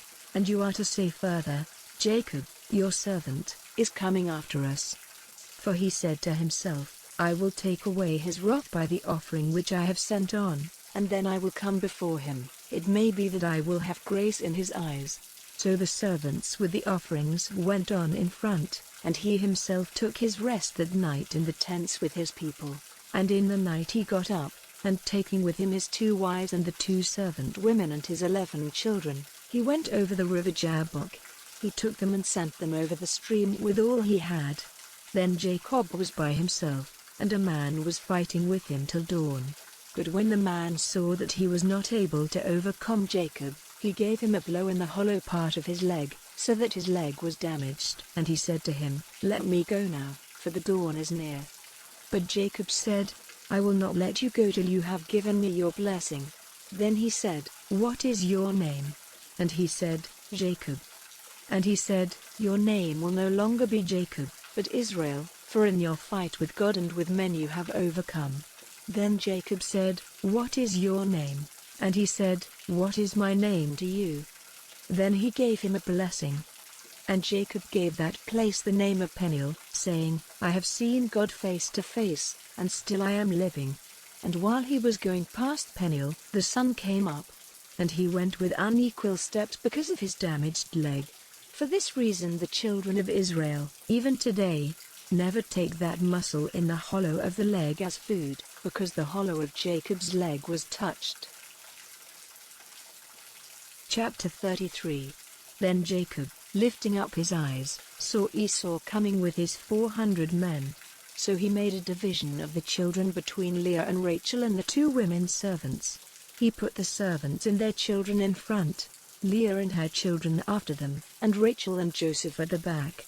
And he himself, going before them, went down on his face to the earth 7 times till he came near his brother. Then Esau came running up to him, and folding him in his arms, gave him a kiss, and the 2 of them were overcome with weeping. Then Esau, lifting up his eyes, saw the women and the children, and said, Who are these with you? And he said, The children whom God in his mercy has given to your servant. Then the servants and their children came near, and went down on their faces. And Leah came near with her children, and then Joseph and Rachel, and they did the same. And he said, What were all those herds which I saw on the way? And Jacob said, They were an offering so that I might have grace in my Lord's eyes. But Esau said, I have enough, keep what is yours, my brother, for yourself. And Jacob said, Not so, but if I have grace in your eyes, take them as a sign of my love, for I have seen your face as one may see the face of God, and you have been pleased with me. Take my offering then, with my blessing, for God has been very good to me and I have enough. So at his strong request, he took it. And he said, Let us go on our journey together, and I will go in front. But Jacob said, My Lord may see that the children are only small, and there are young ones in my flocks and herds. 1 day's overdriving will be the destruction of all the flock. Do you, my Lord, go on before your servant, I will come on slowly, at the rate at which the cattle and the children are able to go, till I come to my Lord at Seir. And Esau said, Then keep some of my men with you. And he said, What need is there for that, if my Lord is pleased with me? So Esau turning back that day, went on his way to Seir. And Jacob went on to Succoth, where he made a house for himself and put up tents for his cattle. For this reason the place was named Succoth. So Jacob came safely from Paddan Aram to the town of Shechem in the land of Canaan, and put up his tents near the town. And for 100 bits of money he got from the children of Hamor, the builder of Shechem, the field in which he had put up his tents. And there he put up an altar, naming it El, the God of Israel. Chapter 34. Now Dinah, the daughter whom Leah had by Jacob, went out to see the women of that country. And when Shechem, the son of Hamor the Hivite who was the chief of that land, saw her, he took her by force and had connection with her. Then his heart went out in love to Dinah, the daughter of Jacob, and he said comforting words to her. And Shechem said to Hamor, his father, "Get me this girl for my wife." Now Jacob had word of what Shechem had done to his daughter, but his sons were in the fields with the cattle, and Jacob said nothing till they came. Then Hamor, the father of Shechem, came out to have a talk with Jacob. Now the sons of Jacob came in from the fields when they had news of it, and they were wounded and very angry because of the shame he had done in Israel by having connection with Jacob's daughter, and they said, "Such a thing is not to be done." But Hamor said to them, "Shechem, my son, is full of desire for your daughter. Will you then give her to him for a wife? And let our two peoples be joined together. Give your daughters to us, and take our daughters for yourselves. Go on living with us, and the country will be open to you. Do trade and get property there." And Shechem said to her father and her brothers, "If you will give ear to my request, whatever you say I will give to you. However great you make the bride price and payment, I will give it, only let me have the girl for my wife." But the sons of Jacob gave a false answer to Shechem and Hamor his father, because of what had been done to Dinah their sister. And they said, "It is not possible for us to give our sister to one who is without circumcision, for that would be a cause of shame to us. But on this condition only will we come to an agreement with you: if every male among you becomes like us and undergoes circumcision, then we will give our daughters to you and take your daughters to us and go on living with you as one people. But if you will not undergo circumcision as we say, then we will take our daughter and go." And their words were pleasing to Hamor and his son Shechem. And without loss of time the young man did as they said, because he had delight in Jacob's daughter, and he was the noblest of his father's house.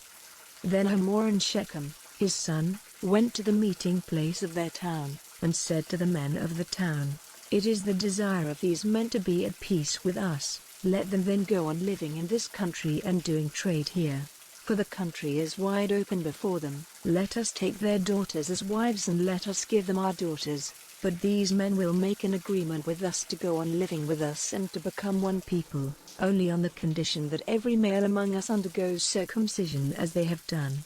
Then will not their cattle and their goods and all their beasts be ours? So let us come to an agreement with them so that they may go on living with us." Then all the men of the town gave ear to the words of Hamor and Shechem his son, and every male in the town underwent circumcision. But on the third day after, before the wounds were well, two of the sons of Jacob, Simeon and Levi, Dinah's brothers, took their swords and came into the town by surprise and put all the males to death. And Hamor and his son they put to death with the sword. And they took Dinah from Shechem's house and went away. And the sons of Jacob came on them when they were wounded and made waste the town because of what had been done to their sister. They took their flocks and their herds and their asses and everything in their town and in their fields, and all their wealth and all their little ones and their wives, everything in their houses they took and made them waste. And Jacob said to Simeon and Levi, "You have made trouble for me and given me a bad name among the people of this country, among the Canaanites and the Perizzites, and because we are small in number they will come together against me and make war on me, and it will be the end of me and all my people." But they said, "Were we to let him make use of our sister as a loose woman?" Chapter 35. And God said to Jacob, "Go up now to Bethel and make your living place there, and put up an altar there to the God who came to you when you were in flight from your brother Esau." Then Jacob said to all his people, "Put away the strange gods which are among you, and make yourselves clean, and put on a change of clothing. and let us go up to Bethel, and there I will make an altar to God, who gave me an answer in the day of my trouble, and was with me wherever I went." Then they gave to Jacob all the strange gods which they had, and the rings which were in their ears, and Jacob put them away under the holy tree at Shechem. So they went on their journey, and the fear of God was on the towns round about, so that they made no attack on the sons of Jacob. And Jacob came to Luz in the land of Canaan, which is the same as Bethel, he and all his people. And there he made an altar, naming the place El Bethel, because it was there he had the vision of God when he was in flight from his brother. And Deborah, the servant who had taken care of Rebekah from her birth, came to her end, and was put to rest near Bethel, under the holy tree, and they gave it the name of Alanbakuth. Now when Jacob was on his way from Paddan Aram, God came to him again and, blessing him, said, "Jacob is your name, but it will be so no longer. From now your name will be Israel." So he was named Israel. And God said to him, "I am God, the ruler of all. Be fertile, and have increase. A nation, truly a group of nations, will come from you, and kings will be your offspring. And the land which I gave to Abraham and Isaac, I will give to you, and to your seed after you I will give the land." Then God went up from him in the place where he had been talking with him. And Jacob put up a pillar in the place where he had been talking with God, and put a drink offering on it, and oil. And he gave to the place where God had been talking with him, the name of Bethel. So they went on from Bethel, and while they were still some distance from Ephrat, the pains of birth came on Rachel and she had a hard time. And when her pain was very great, the woman who was helping her said, "Have no fear, for now you will have another son." And in the hour when her life went from her, for death came to her, she gave the child the name Ben-Oni, but his father gave him the name of Benjamin. So Rachel came to her end and was put to rest on the road to Ephrat, which is Bethlehem. And Jacob put up a pillar on her resting place, which is named, the pillar of the resting place of Rachel, to this day. And Israel went journeying on and put up his tents on the other side of the tower of the flock. Now while they were living in that country, Reuben had connection with Bilhah, his father's servant woman, and Israel had news of it. Now Jacob had 12 sons, the sons of Leah, Reuben, Jacob's first son, and Simeon and Levi and Judah and Issachar and Zebulun, the sons of Rachel, Joseph and Benjamin, the sons of Bilhah, Rachel's servant, Dan and Naphtali, the sons of Zilpah, Leah's servant, Gad and Asher. These are the sons whom Jacob had in Paddan Aram. And Jacob came to his father Isaac at Mamre at Kiriath Arba, that is, Hebron, where Abraham and Isaac had been living. And Isaac was 180 years old. Then Isaac came to his end and was put to rest with his father's people, an old man after a long life. And Jacob and Esau, his sons, put him in his last resting place. Chapter 36. Now these are the generations of Esau, that is to say, Edom. Esau's wives were women of Canaan, Adah, the daughter of Elon the Hittite, and Aholibamah, the daughter of Anah, the daughter of Zibeon the Hivite, and Basemath, Ishmael's daughter, the sister of Nebaioth. Adah had a son Eliphaz, and Basemath was the mother of Ruel. Aholibamah was the mother of Jush, Jalam, and Korah. These are the sons of Esau, whose birth took place in the land of Canaan. Esau took his wives and his sons and his daughters, and all the people of his house, and his beasts and his cattle and all his goods which he had got together in the land of Canaan, and went into the land of Seir, away from his brother Jacob. For their wealth was so great that the land was not wide enough for the two of them and all their cattle. So Esau made his living place in the hill country of Seir. Esau is Edom. And these are the generations of Esau, the father of the Edomites in the hill country of Seir. These are the names of Esau's sons: Eliphaz, the son of Esau's wife Adah, and Ruel, the son of Esau's wife Basemath. The sons of Eliphaz were Man, Omar, Zepho, Gatam, and Kenaz. And Eliphaz, the son of Esau, had connection with a woman named Timnah, who gave birth to Amalek. All these were the children of Esau's wife Adah. And these are the sons of Ruel, Nahath, Zerah, Shammah, and Mizah. They were the children of Esau's wife Basemath. And these are the sons of Esau's wife Aholibamah, the daughter of Anah, the daughter of Zibeon, She was the mother of Jush, Jalam, and Korah. These were the chiefs among the sons of Esau, the sons of Eliphaz, Esau's first son, Tban, Omar, Zepho, Kenaz, Korah, Gatam, Amalek. All these were chiefs in the land of Edom, the offspring of Eliphaz, the seed of Ada.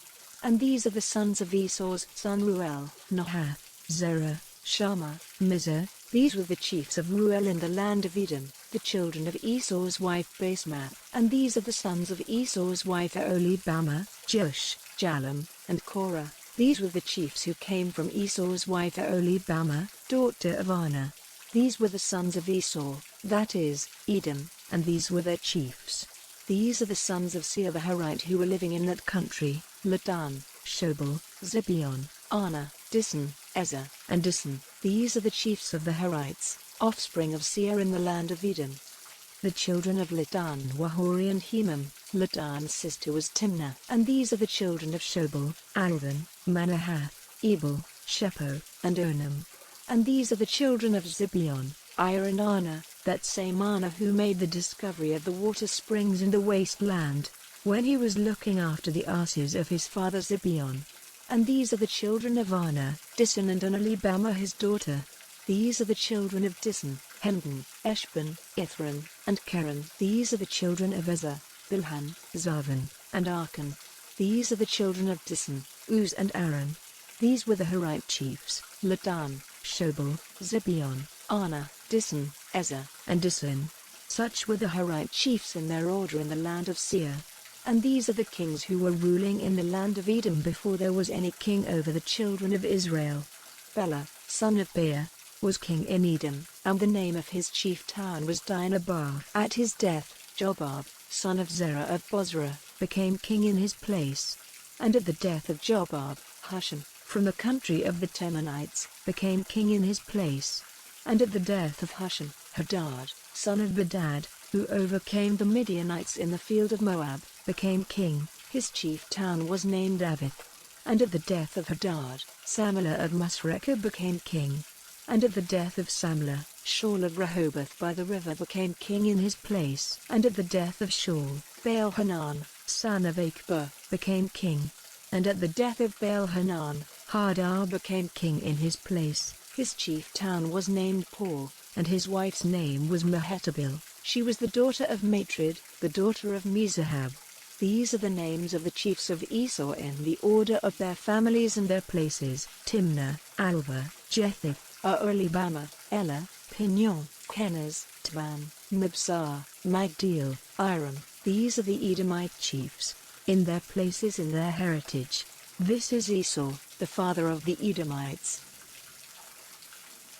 Chapter 37. Now Jacob was living in the land where his father had made a place for himself, in the land of Canaan.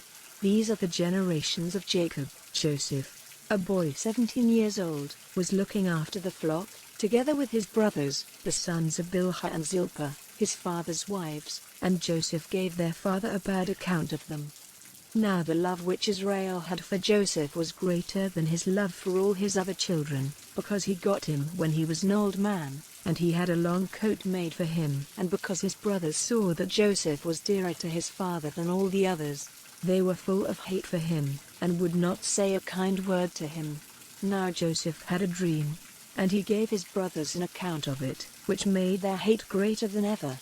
And he said to them, "Let me give you the story of my dream. We were in the field, getting the grain stems together, and my grain kept upright, and yours came round and went down on the earth before mine." And his brothers said to him, "Are you to be our king? Will you have authority over us?" And because of his dream and his words, their hate for him became greater than ever. Then he had another dream, and gave his brothers an account of it, saying, "I have had another dream. The sun and the moon and 11 stars gave honor to me." And he gave word of it to his father and his brothers. But his father protesting said, "What sort of a dream is this? Am I and your mother and your brothers to go down on our faces to the earth before you?" And his brothers were full of envy, but his father kept his words in mind. Now his brothers went to keep watch over their father's flock in Shechem. And Israel said to Joseph, "Are not your brothers with the flock in Shechem? Come, I will send you to them. And he said to him, Here am I. And he said to him, Go now, and see if your brothers are well and how the flock is, then come back and give me word. So he sent him out of the valley of Hebron, and he came to Shechem. And a man saw him wandering in the country, and said to him, What are you looking for? And he said, I am looking for my brothers. Please give me word of where they are keeping their flock. And the man said, They have gone away from here. For they said in my hearing, Let us go to Dothan. So Joseph went after them and came up with them at Dothan. But they saw him when he was a long way off, and before he came near them they made a secret design against him to put him to death, saying to one another, See, here comes this dreamer. Let us now put him to death and put his body into one of these holes, and we will say, An evil beast has put him to death, then we will see what becomes of his dreams. But Reuben, hearing these words, got him out of their hands, saying, Let us not take his life. Do not put him to a violent death, but let him be placed in one of the holes. This he said to keep him safe from their hands, with the purpose of taking him back to his father again. So when Joseph came to his brothers, they took off his long coat which he had on, and they took him and put him in the hole. Now the hole had no water in it. Then seating themselves, they took their meal, and looking up, they saw a traveling band of Ishmaelites, coming from Gilead on their way to Egypt, with spices and perfumes on their camels. And Judah said to his brothers, What profit is there in putting our brother to death and covering up his blood? Let us give him to these Ishmaelites for a price, and let us not put violent hands on him, for he is our brother, our flesh. And his brothers gave ear to him. And some traders from Midian went by, so pulling Joseph up out of the hole, they gave him to the Ishmaelites for 20 bits of silver, and they took him to Egypt. Now when Reuben came back to the hole, Joseph was not there, and giving signs of grief, he went back to his brothers, and said, The child is gone, what am I to do? Then they took Joseph's coat, and put on it some of the blood from a young goat which they had put to death, and they took the coat to their father, and said, We came across this, is it your son's coat or not? And he saw that it was, and said, It is my son's coat, an evil beast has put him to death. Without doubt Joseph has come to a cruel end. Then Jacob, giving signs of grief, put on haircloth, and went on weeping for his son day after day. And all his sons and all his daughters came to give him comfort, but he would not be comforted, saying with weeping, I will go down to the underworld to my son. So great was his father's sorrow for him. And in Egypt the men of Midian gave him for a price to Potiphar, a captain of high position in Pharaoh's house. Chapter 38. Now at that time, Judah went away from his brothers and became the friend of a man of Adullam named Hur. And there he saw the daughter of a certain man of Canaan named Shua, and took her as his wife. And she gave birth to a son, and he gave him the name And again she gave birth to a son, and he gave him the name Onan. Then she had another son, to whom she gave the name Shelah. She was at Chezib when the birth took place.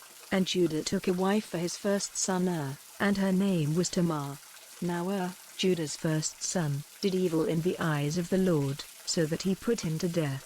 Then Judah said to Onan, Go into your brother's wife and do what it is right for a husband's brother to do, make her your wife and get offspring for your brother.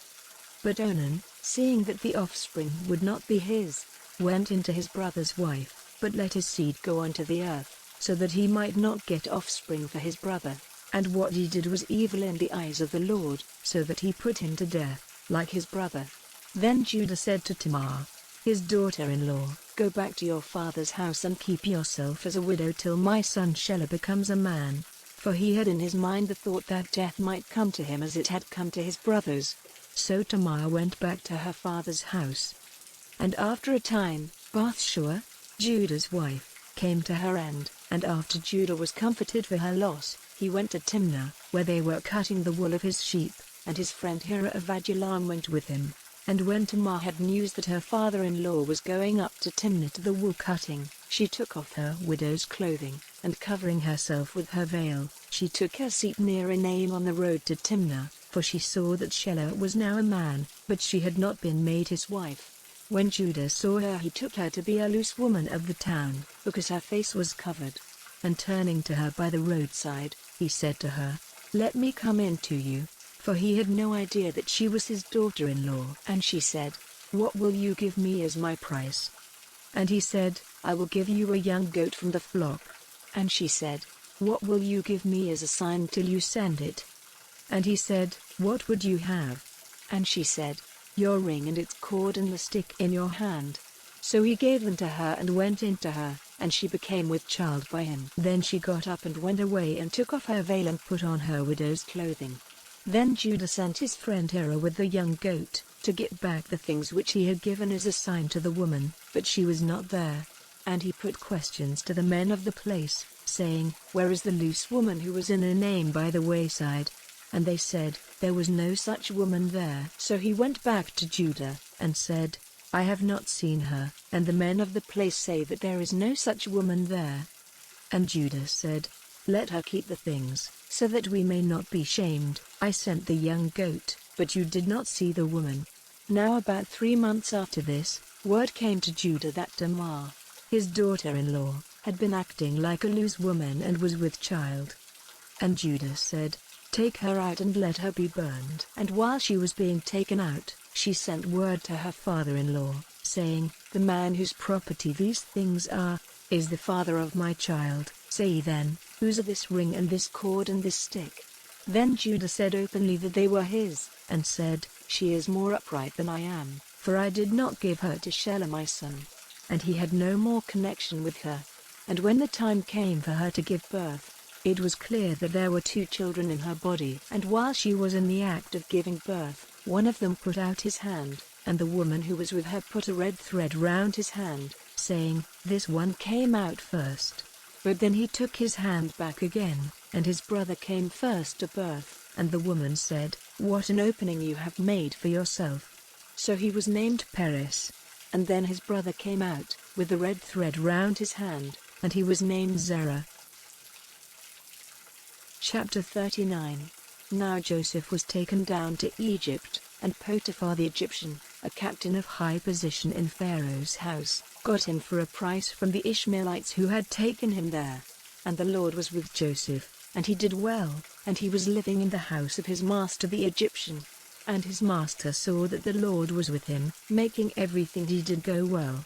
And having a high opinion of Joseph as his servant, he made him the overseer of his house and gave him control over all he had. And from the time when he made him overseer and gave him control of all his property, the blessing of the Lord was with the Egyptian. Because of Joseph, the blessing of the Lord was on all he had, in the house and in the field.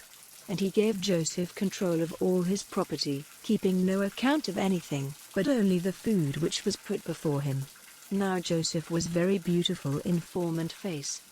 And after a time, his master's wife, looking on Joseph with desire, said to him, "Be my lover."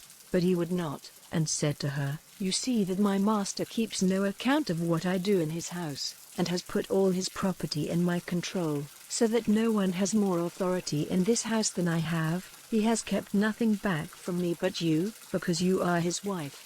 How then may I do this great wrong, sinning against God?" And day after day she went on requesting Joseph to come to her and be her lover, but he would not give ear to her. Now one day he went into the house to do his work, and not one of the men of the house was inside. And pulling at his coat, she said, "Come to my bed," but slipping out of his coat, he went running away. And when she saw that he had got away, letting her keep his coat, she sent for the men of her house and said to them, "See, he has let a Hebrew come here and make sport of us." He came to my bed, and I gave a loud cry, and hearing it he went running out without his coat. And she kept his coat by her, till his master came back. Then she gave him the same story, saying, "The Hebrew servant whom you have taken into our house came in to make sport of me." And when I gave a loud cry he went running out without his coat. And hearing his wife's account of what his servant had done, he became very angry. And Joseph's master took him and put him in prison, in the place where the king's prisoners were kept in chains, and he was there in the prison house. But the Lord was with Joseph, and was good to him, and made the keeper of the prison his friend. And the keeper of the prison put all the prisoners under Joseph's control, and he was responsible for whatever was done there. And the keeper of the prison gave no attention to anything which was under his care, because the Lord was with him, and the Lord made everything he did go well. Chapter 40.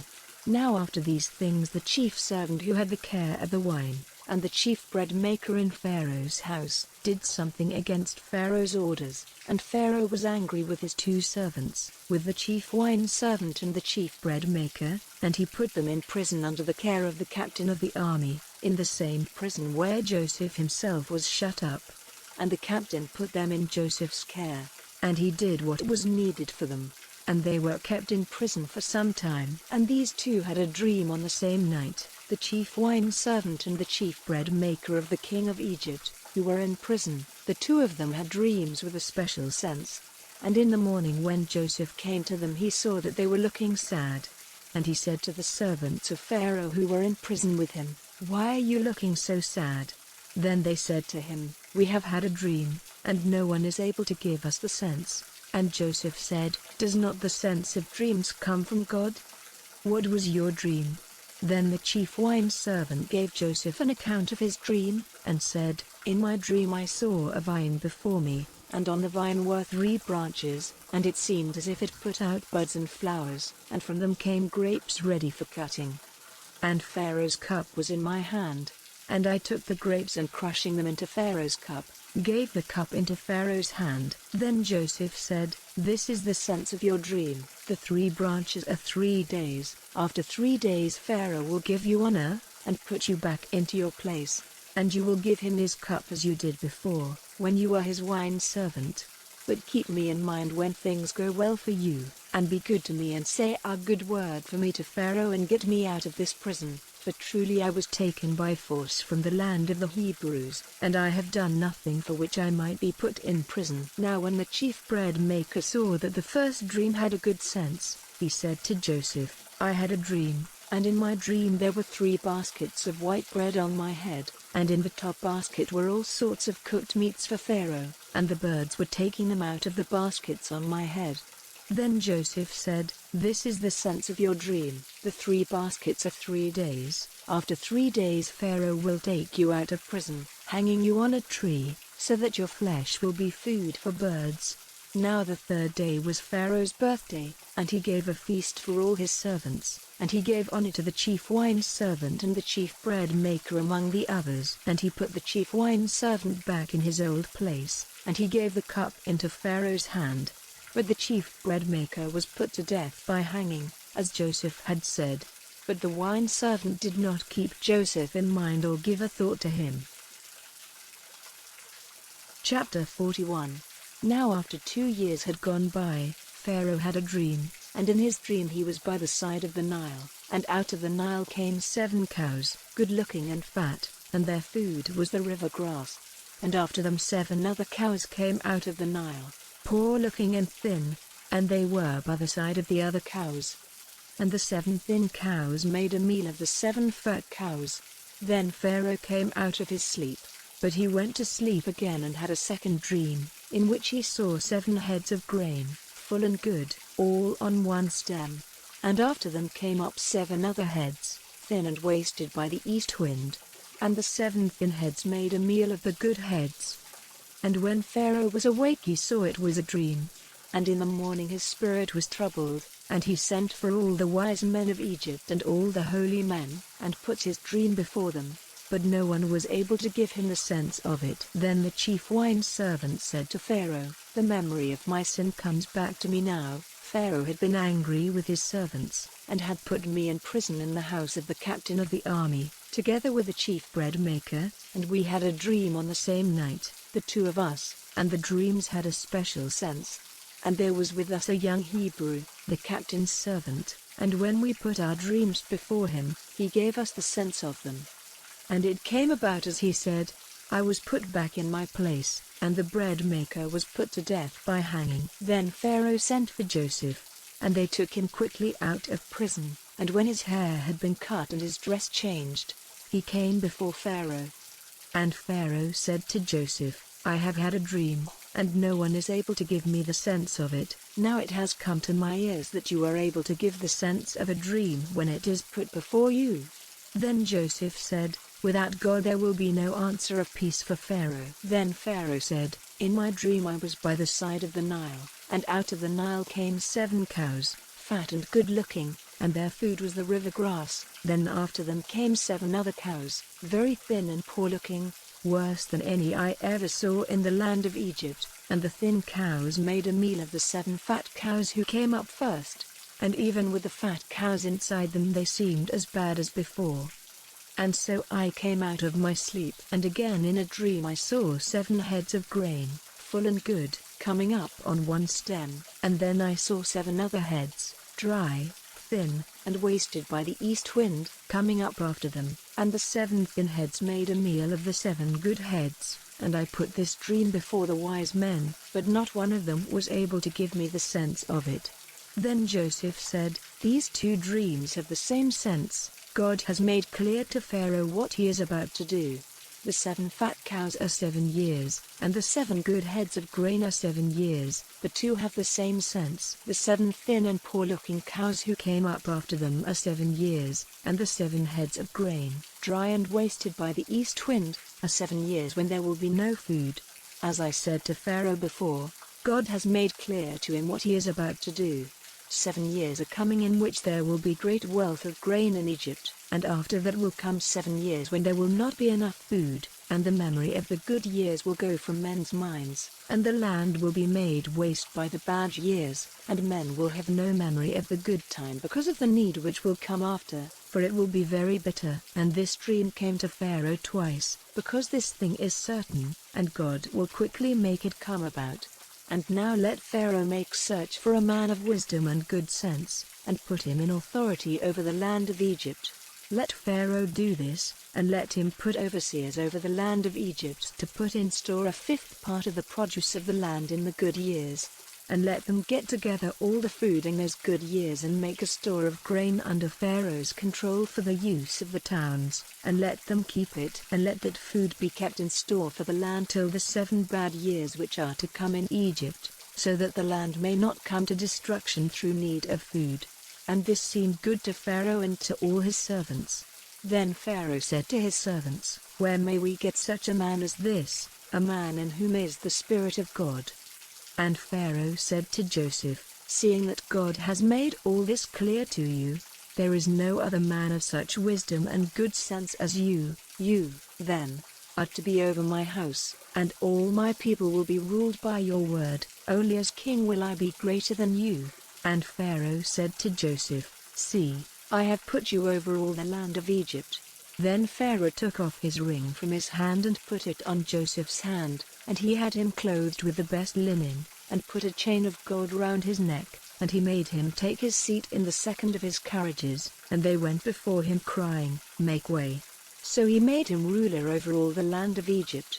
Then Pharaoh said to Joseph, "I am Pharaoh, and without your order no man may do anything in all the land of Egypt." And Pharaoh gave Joseph the name of Zaphnath-Paneah, and he gave him Asenath, the daughter of Potiphar, the priest of On, to be his wife. So Joseph went through all the land of Egypt. Now Joseph was 30 years old when he came before Pharaoh, king of Egypt. And Joseph went out from before the face of Pharaoh and went through all the land of Egypt.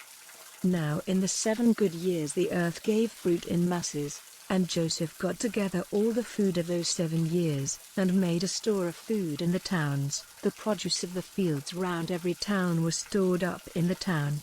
So he got together a store of grain like the sand of the sea, so great a store that after a time he gave up measuring it, for it might not be measured. And before the time of need, Joseph had 2 sons, to whom Asenath, the daughter of Potiphar, priest of On, gave birth. And to the first he gave the name Manasseh, for he said, "God has taken away from me all memory of my hard life and of my father's house." And to the second he gave the name Ephraim, for he said, "God has given me fruit in the land of my sorrow." And so the 7 good years in Egypt came to an end. Then came the first of the 7 years of need as Joseph had said, and in every other land they were short of food, but in the land of Egypt there was bread. And when all the land of Egypt was in need of food, the people came crying to Pharaoh for bread, and Pharaoh said to the people, "Go to Joseph, and whatever he says to you, do it." And everywhere on the earth they were short of food. Then Joseph, opening all his storehouses, gave the people of Egypt grain for money, so great was the need of food in the land of Egypt. And all lands sent to Egypt, to Joseph, to get grain, for the need was great over all the earth. Chapter 42. Now Jacob, hearing that there was grain in Egypt, said to his sons, "Why are you looking at one another?" And he said, "I have had news that there is grain in Egypt. Go down there and get grain for us, so that life and not death may be ours." So Joseph's 10 brothers went down to get grain from Egypt.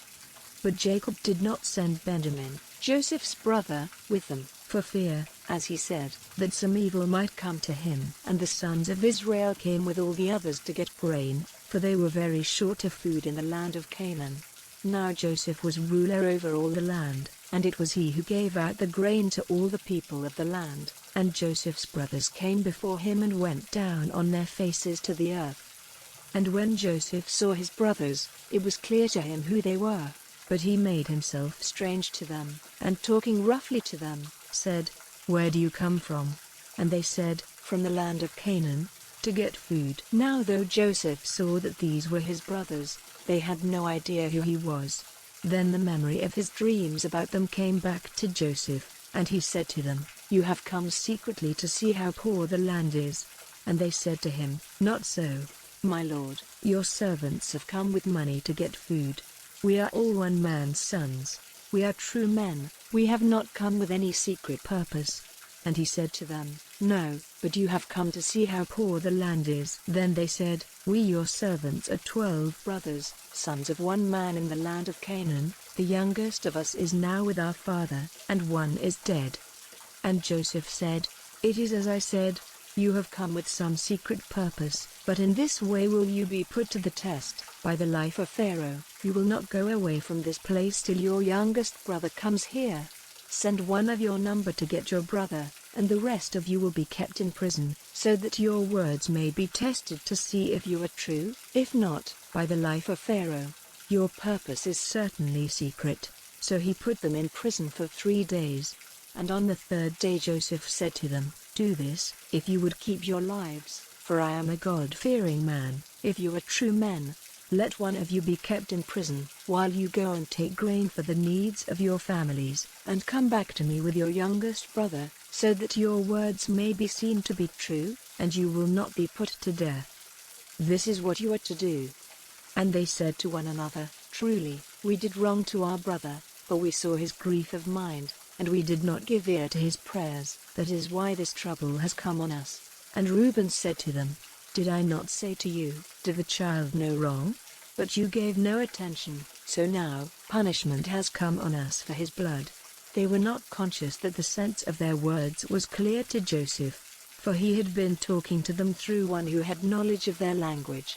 And turning away from them, he was overcome with weeping. Then he went on talking to them again and took Simeon and put chains on him before their eyes. Then Joseph gave orders for their bags to be made full of grain, and for every man's money to be put back into his bag, and for food to be given them for the journey, which was done.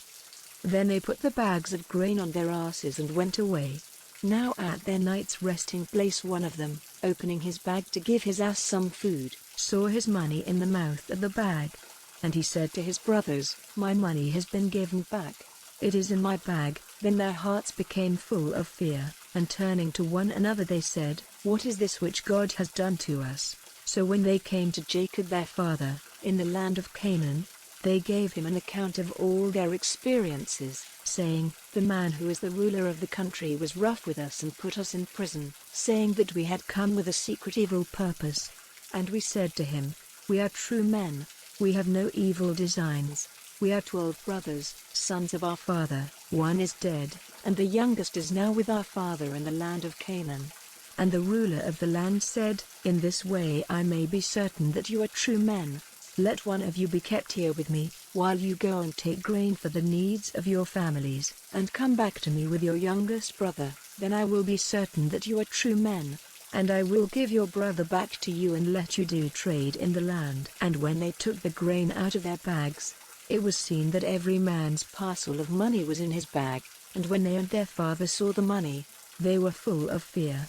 And Jacob their father said to them, "You have taken my children from me. Joseph is gone and Simeon is gone, and now you would take Benjamin away. All these things have come on me."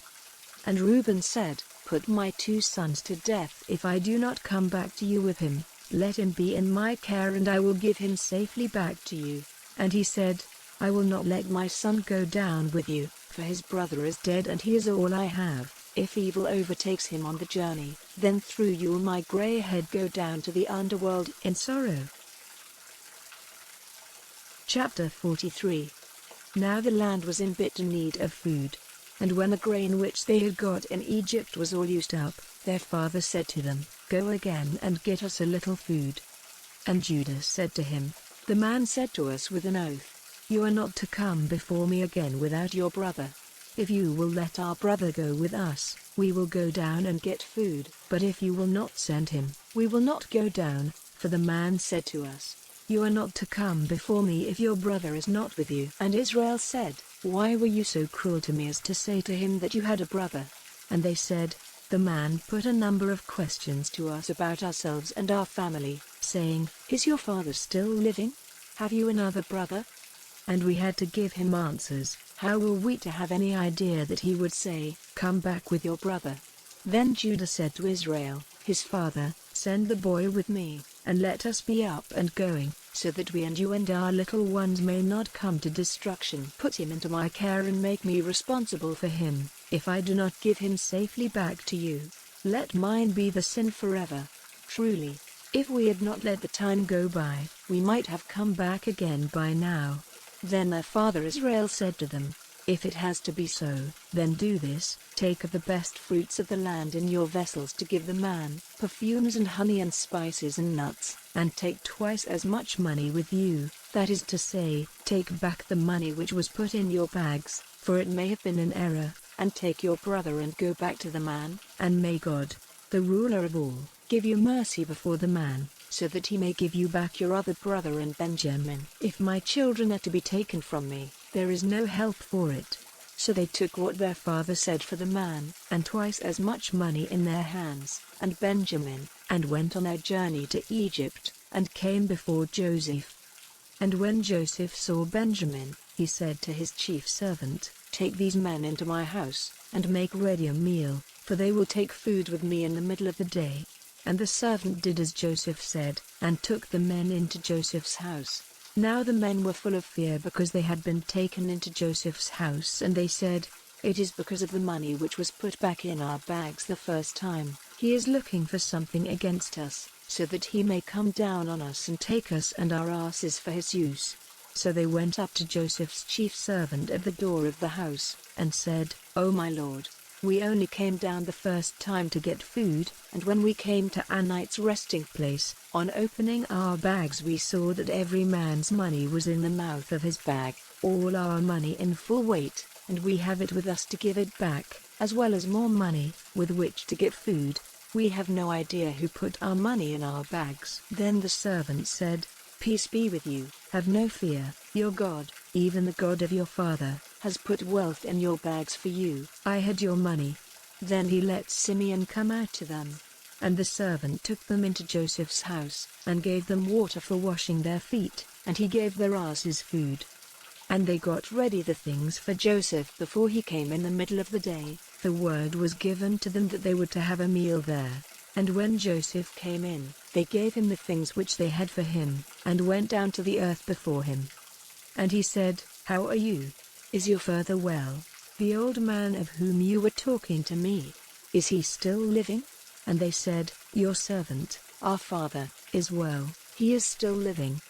And they went down on their faces before him. Then, lifting up his eyes, he saw Benjamin, his brother, his mother's son, and he said, "Is this your youngest brother of whom you gave me word?" And he said, "God be good to you, my son." Then Joseph's heart went out to his brother, and he went quickly into his room, for he was overcome with weeping.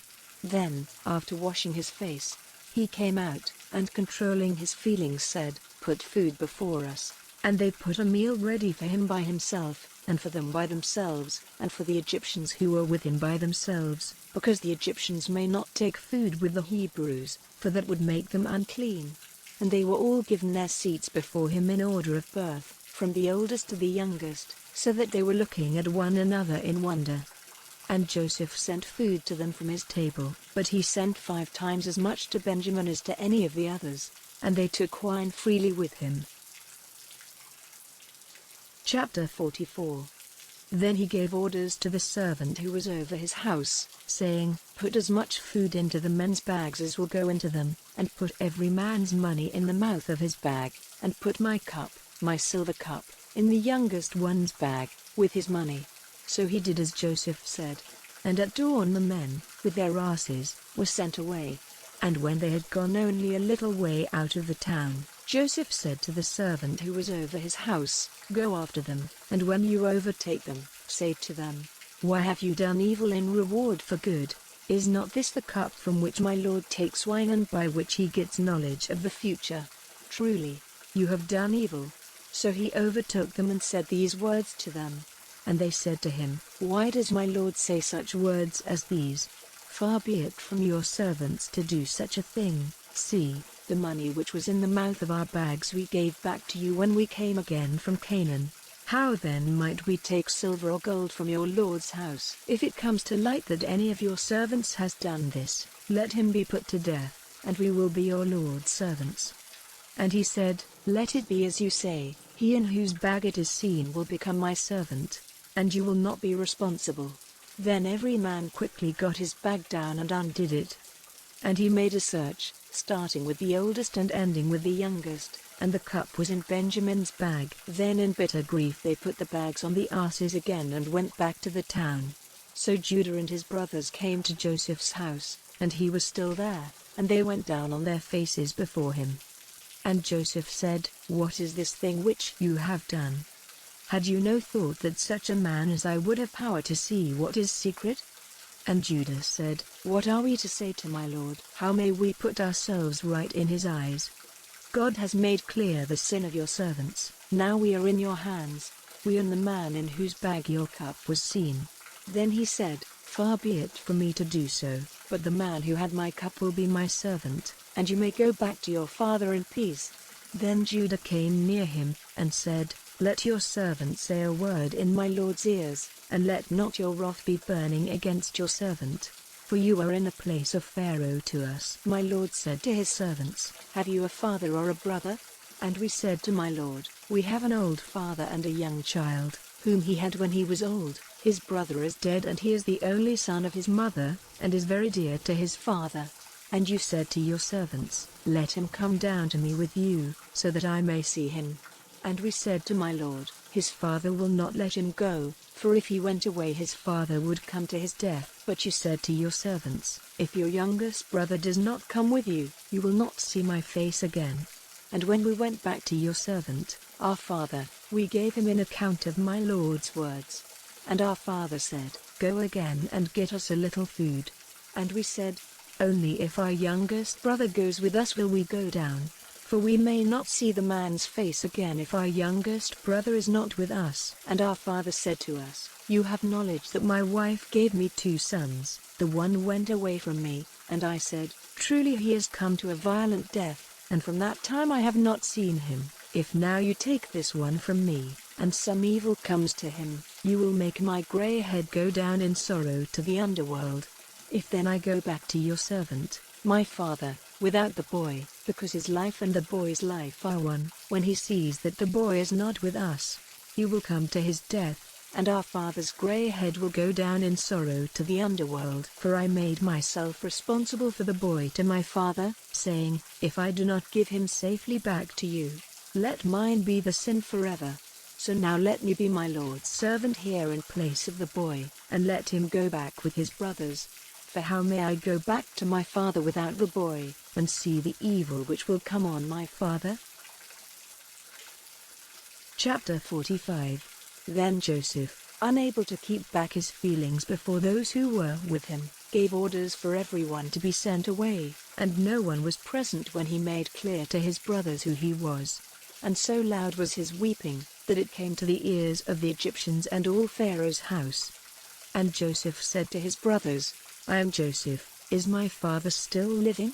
But his brothers were not able to give him an answer, for they were troubled before him. Then Joseph said to his brothers, Come near to me.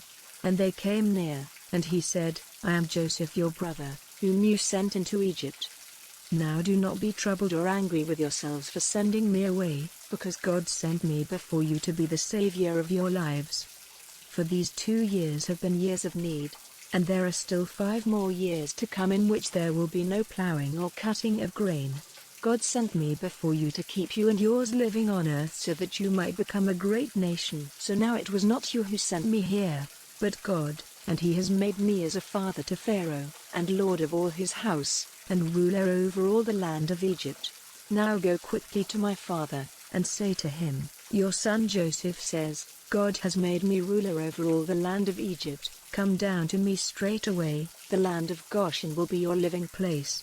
And you will be near me, you and your children and your children's children, and your flocks and herds and all you have, and there I will take care of you, so that you and your family may not be in need, for there are still 5 bad years to come. Now truly, your eyes see, and the eyes of my brother Benjamin see, that it is my mouth which says these things to you. Give my father word of all my glory in Egypt and of all you have seen, and come back quickly with my father. Then, weeping, he took Benjamin in his arms, and Benjamin himself was weeping on Joseph's neck. Then he gave a kiss to all his brothers, weeping over them, and after that his brothers had no fear of talking to him. And news of these things went through Pharaoh's house, and it was said that Joseph's brothers were come, and it seemed good to Pharaoh and his servants. And Pharaoh said to Joseph, Say to your brothers, Put your goods on your beasts and go back to the land of Canaan, and get your father and your families and come back to me. And I will give you all the good things of Egypt, and the fat of the land will be your food. And say to them, This you are to do. Take carts from the land of Egypt for your little ones and for your wives, and get your father and come back. And take no thought for your goods, for the best of all the land of Egypt is yours. And the children of Israel did as he said, and Joseph gave them carts as had been ordered by Pharaoh, and food for their journey. To every one of them he gave 3 changes of clothing, but to Benjamin he gave 300 bits of silver and 5 changes of clothing. And to his father he sent 10 asses with good things from Egypt on their backs, and 10 she-asses with grain and bread and food for his father on the journey. And he sent his brothers on their way, and said to them, See that you have no argument on the road. So they went up from Egypt and came to the land of Canaan, to their father Jacob. And they said to him, Joseph is living, and is ruler over all the land of Egypt. And at this word Jacob was quite overcome, for he had no faith in it. And they gave him an account of everything Joseph had said to them, and when he saw the carts which Joseph had sent for them, his spirit came back to him, and Israel said, It is enough. Joseph my son is still living. I will go and see him before my death. Chapter 46. And Israel went on his journey with all he had, and came to Beersheba, where he made offerings to the God of his father Isaac. And God said to Israel in the night vision, Jacob, Jacob. And he said, Here am I. And he said, I am God, the God of your father. Go down to Egypt without fear, for I will make a great nation of you there. I will go down with you to Egypt, and I will see that you come back again, and at your death Joseph will put his hands on your eyes. Then Jacob went on from Beersheba, and the sons of Jacob took their father and their little ones and their wives in the carts which Pharaoh had sent for them, and they took their cattle and all the goods which they had got in the land of Canaan, and came to Egypt, even Jacob and all his seed, his sons and his sons' sons, his daughters and his daughters' sons, and all his family he took with him into Egypt. And these are the names of the children of Israel who came into Egypt, even Jacob and all his sons: Reuben, Jacob's oldest son, and the sons of Reuben, Hanok and Palu and Hezron and Carmi, and the sons of Simeon, Jemuel and Jamin and Ohad and Jachin and Zohar and Shaul, the son of a woman of Canaan, and the sons of Levi, Gershon, Kohath, and Merari, and the sons of Judah, and Onan and the Shelah and Perez and Zerah, but and Onan had come to their death in the land of Canaan, and the sons of Perez were Hezron and Hamel, and the sons of Issachar, Tola and Pu and Job and the Shimron, and the sons of Zebulun, Sidon, Elon and Jaleel. All these, together with his daughter Dinah, were the children of Leah, whom Jacob had by her in Paddan Aram. They were 33 in number. And the sons of Gad, Ziphion and Haggi, Shuni and Esbians, Eri and Arodi and Areli, and the sons of Asher, Jinnah and Ishva and Ishvi and Be'ayur, and Sarah, their sister, and the sons of Be'ayur, Heber and Malkiel. These are the children of Zilpah, whom Laban gave to his daughter Leah, and Jacob had these 16 children by her. The sons of Jacob's wife Rachel, Joseph and Benjamin. And Joseph had Manasseh and Ephraim in the land of Egypt, by Asenath, the daughter of Potiphera, priest of On. And the sons of Benjamin were Bela and Becher and Ashbel, Gera and Naaman, and Rosh, Muppim and Huppim and Ard. All these were the children of Rachel whom Jacob had by her, 14 persons. And the son of Dan was Hushim. And the sons of Naphtali, Jezeel and Guni and Jezer and Shillim. These were the children of Bilhah, whom Laban gave to his daughter Rachel, 7 persons. All the persons who came with Jacob into Egypt, the offspring of his body, were 66, without taking into account the wives of Jacob's sons. And the sons of Joseph whom he had in Egypt were 70 persons of the family of Jacob came into Egypt. Now he had sent Judah before him to Goshen, to get word from Joseph, and so they came to the land of Goshen. And Joseph got his carriage ready and went to Goshen for the meeting with his father, and when he came before him, he put his arms round his neck, weeping. And Israel said to Joseph, "Now that I have seen you living again, I am ready for death." And Joseph said to his brothers and to his father's people, "I will go and give the news to Pharaoh, and say to him, my brothers and my father's people, from the land of Canaan, have come to me, and these men are keepers of sheep and owners of cattle, and have with them their flocks and their herds and all they have. Now when Pharaoh sends for you and says, 'What is your business?' you are to say, 'Your servants have been keepers of cattle from our early days up to now, like our fathers.' In this way you will be able to have the land of Goshen for yourselves, because keepers of sheep are unclean in the eyes of the Egyptians." Chapter 47.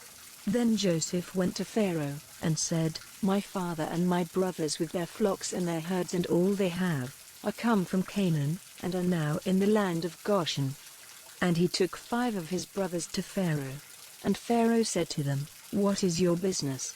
And they said, "Your servants are keepers of sheep, as our fathers were before us." And they said to Pharaoh, "We have come to make a living in this land, because we have no grass for our flocks in the land of Canaan, so now let your servants make a place for themselves in the land of Goshen."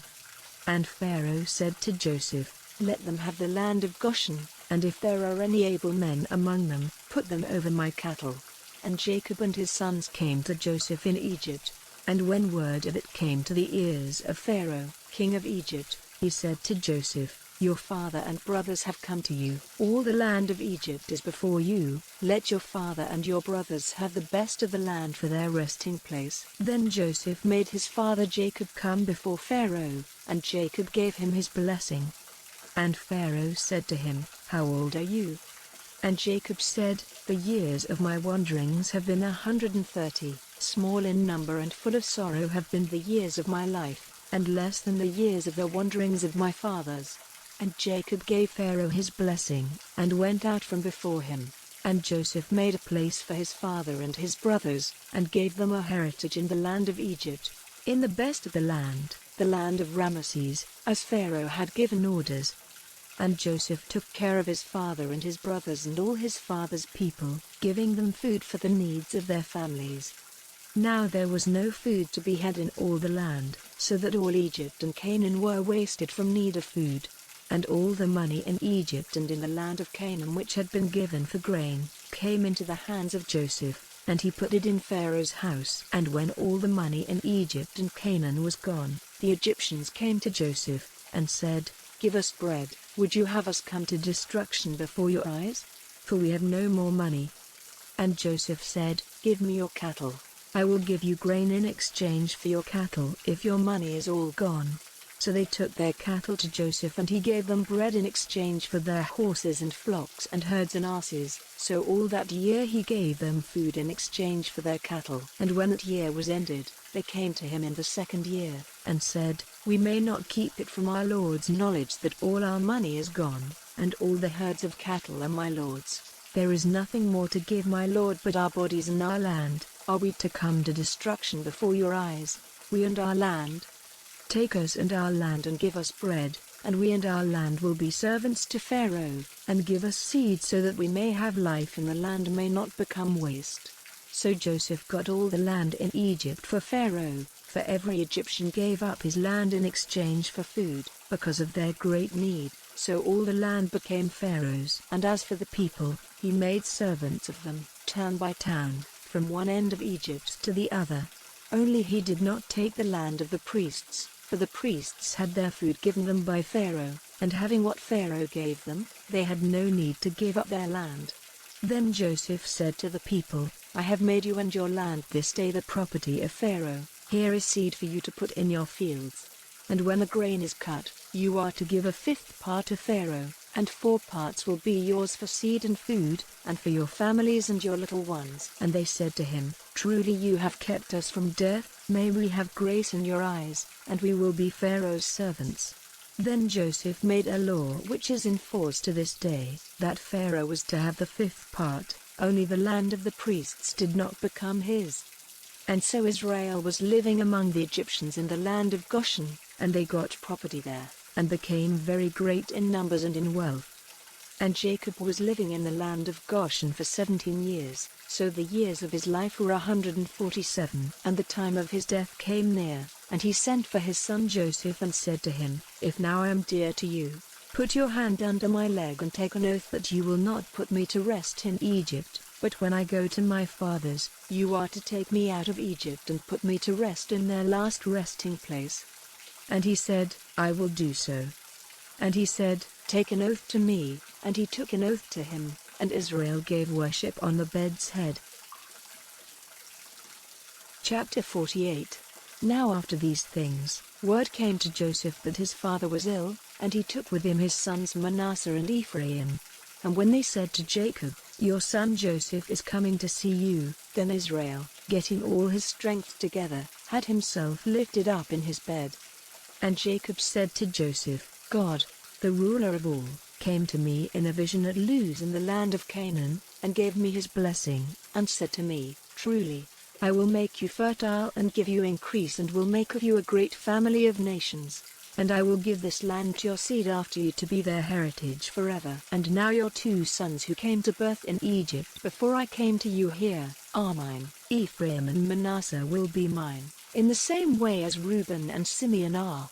And any other offspring which you have after them, will be yours, and will be named after their brothers in their heritage. And as for me, when I came from Paddan, death overtook Rachel on the way, when we were still some distance from Ephrat, and I put her to rest there on the road to Ephrat, which is Bethlehem. Then Israel, looking at Joseph's sons, said, Who are these? And Joseph said to his father, They are my sons, whom God has given me in this land. And he said, Let them come near me, and I will give them a blessing. Now because Israel was old, his eyes were no longer clear, and he was not able to see. So he made them come near to him, and he gave them a kiss, folding them in his arms. And Israel said to Joseph, I had no hope of seeing your face again, but God in his mercy has let me see you and your children. Then Joseph took them from between his knees, and went down on his face to the earth. Then taking Ephraim with his right hand, Joseph put him at Israel's left side, and with his left hand he put Manasseh at Israel's right side, placing them near him. And Israel, stretching out his right hand, put it on the head of Ephraim, the younger, and his left hand on the head of Manasseh, crossing his hands on purpose, for Manasseh was the older. And he gave Joseph a blessing, saying, May the God to whom my fathers, Abraham and Isaac, gave worship, the God who has taken care of me all my life till this day, the angel who has been my savior from all evil, sent his blessing on these children, and let my name and the name of my fathers, Abraham and Isaac, be given to them, and let them become a great nation in the earth. Now when Joseph saw that his father had put his right hand on the head of Ephraim, it did not seem right to him, and lifting his father's hand he would have put it on the head of Manasseh. And Joseph said to his father, "Not so, my father, for this is the older, put your right hand on his head." But his father would not, saying, "I am doing it on purpose, my son, he will certainly become a nation and a great one, but his younger brother will be greater than he, and his seed will become a great family of nations." So he gave them his blessing that day, saying, "You will be the sign of blessing in Israel. For they will say, 'May God make you like Ephraim and Manasseh,' and he put Ephraim before Manasseh." Then Israel said to Joseph, "Now my death is near, but God will be with you, guiding you back to the land of your fathers. And I have given you more than your brothers, even Shechem is your heritage, which I took from the Amorites with my sword and my bow." Chapter 49. And Jacob sent for his sons, and said, "Come together, all of you, so that I may give you news of your fate in future times. Come near, O sons of Jacob, and give ear to the words of Israel your father. Reuben, you are my oldest son, the first fruit of my strength, first in pride and first in power, but because you were uncontrolled, the first place will not be yours, for you went up to your father's bed, even his bride bed, and made it unclean. Simeon and Levi are brothers. Deceit and force are their secret designs. Take no part in their secrets, O my soul, keep far away, O my heart, from their meetings, for in their wrath they put men to death, and for their pleasure even oxen were wounded.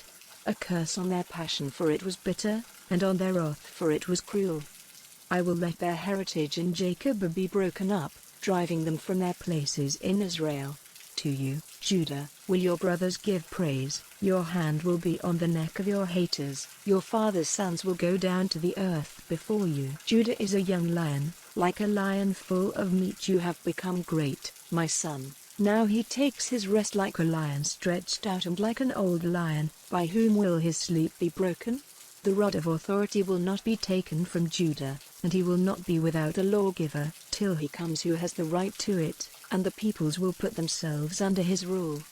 Knotting his ass's cord to the vine, and his young ass to the best vine, washing his robe in wine, and his clothing in the blood of grapes, his eyes will be dark with wine, and his teeth white with milk. The resting place of Zebulun will be by the sea, and he will be a harbor for ships, the edge of his land will be by Zidon.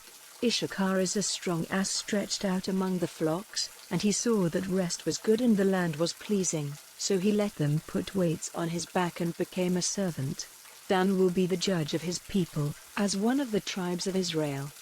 May Dan be a snake in the way, a horned snake by the road, biting the horse's foot so that the horseman has a fall. I have been waiting for your salvation, O Lord. Gad, an army will come against him, but he will come down on them in their flight. Asher's bread is fat, he gives delicate food for kings. Naphtali is a roe let loose, giving fair young ones. Joseph is a young ox, whose steps are turned to the fountain. He was troubled by the archers, they sent out their arrows against him, cruelly wounding him, but their bows were broken by a strong one, and the cords of their arms were cut by the strength of Jacob, by the name of the stone of Israel, even by the God of your father, who will be your help, and by the ruler of all, who will make you full with blessings from heaven on high, blessings of the deep stretched out under the earth, blessings of the breasts and of the fertile body, blessings of sons, old and young, to the Father, blessings of the oldest O mountains and the fruit of the eternal hills. Let them come on the head of Joseph, on the crown of him who is separate from his brothers. Benjamin is a wolf, searching for meat. In the morning he takes his food, and in the evening he makes division of what he has taken. These are the 12 tribes of Israel, and these are the words their father said to them, blessing them. To every one he gave his blessing. And he gave orders to them, saying, Put me to rest with my people and with my fathers, in the hollow of the rock in the field of Ephron the Hittite. in the rock in the field of Machpelah, near Mamre in the land of Canaan, which Abraham got from Ephron the Hittite, to be his resting place.